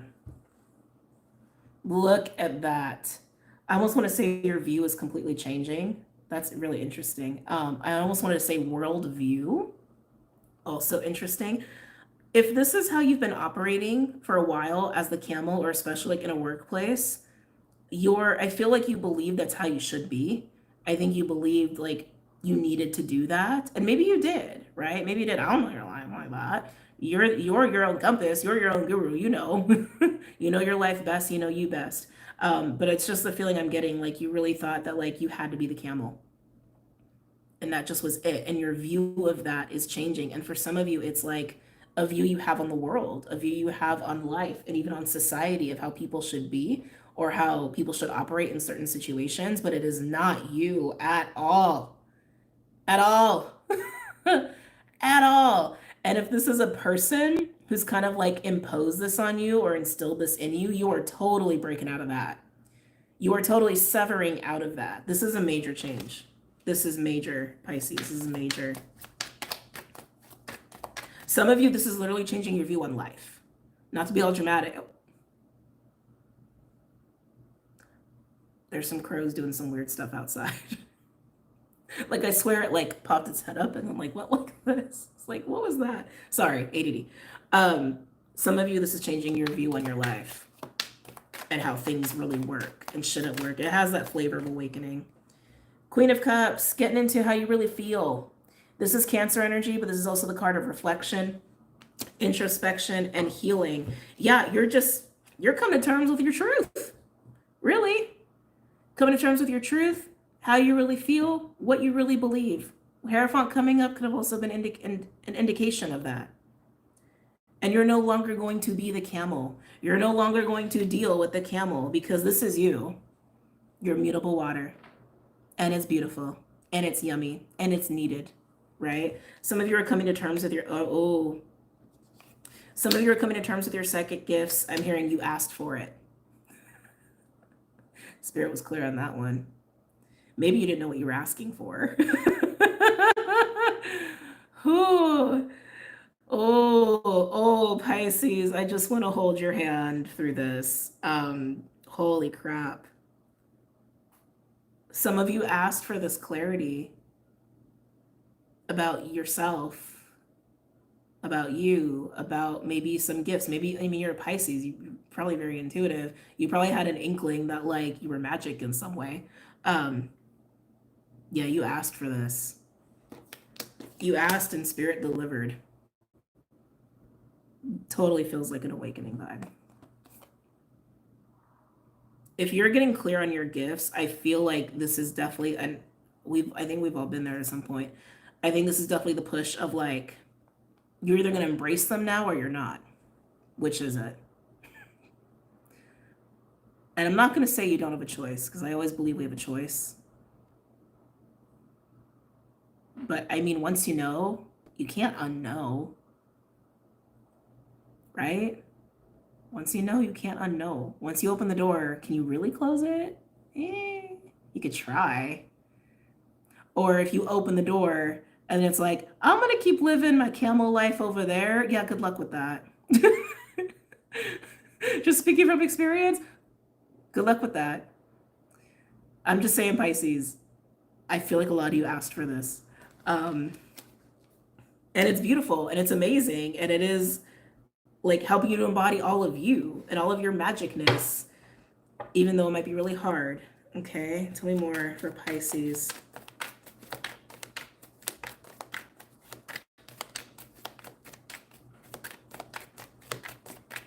Tell me more for Pisces.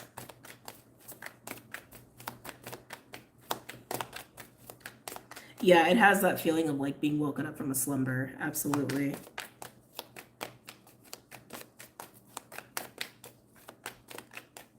Some of you, this could be your view of another person who maybe like embodies that Queen of Cups energy of like soft, intuitive, introspective, empathetic, etc., healing. Some of you could be seeing someone for who they really are. I feel like it's you, but it could absolutely be that way. Any other final messages for Pisces? Five of Swords. I know this is uncomfortable. 275. I know this is uncomfortable. Don't fight this. Don't. I'm telling you right now, don't fight it. Don't fight it. Don't fight it. It's going to make it so much more uncomfortable than it needs to be. Tell me more about the Five of Swords. If this is just an awareness of somebody else, fine. But if this is about you, you can't fight truth. I feel like that's literally what you're trying to do here with the Ace of Swords and the Five of Swords. You can't fight truth. Truth is truth. It is. It just is. It just is. Right? It just is. So I remember the Five of Swords for Pisces. Oh, Pisces. Ace of Cups. Queen holds the Ace of Cups. You cannot fight this. You can't fight yourself. You can't fight truth. You can't fight who you are. You can't fight yourself. You can't. I'm sorry. But you also know it. Like, you also know it. Now, Pisces, like I said, you could be witnessing someone else go through this. You can't fight it.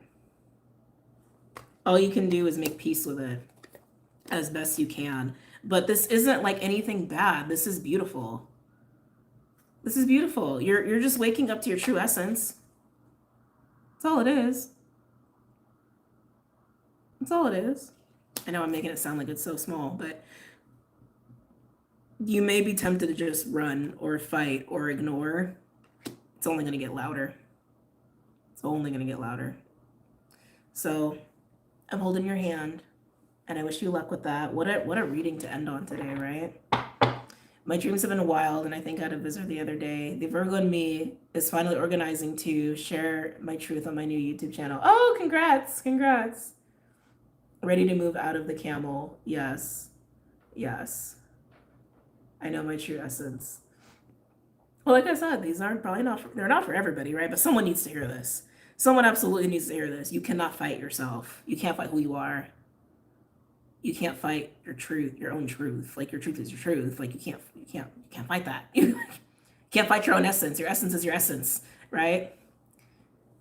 Others don't, or more accurately, well, good luck, everyone. Seems like intense stuff for everybody in different ways. Yeah, definitely not what I expected today. Definitely not. But I'm gonna bounce. I hope you guys have enjoyed this reading. Tomorrow I'll be live on Patreon to do the new moon Sag. I'm also gonna be doing Virgo, Scorpio, and Leo sign readings over the weekend for my patrons, and that will post next week on YouTube. But yeah, hope you guys have a great weekend and a great night, and I will see you guys again very soon, okay? Bye guys, take care.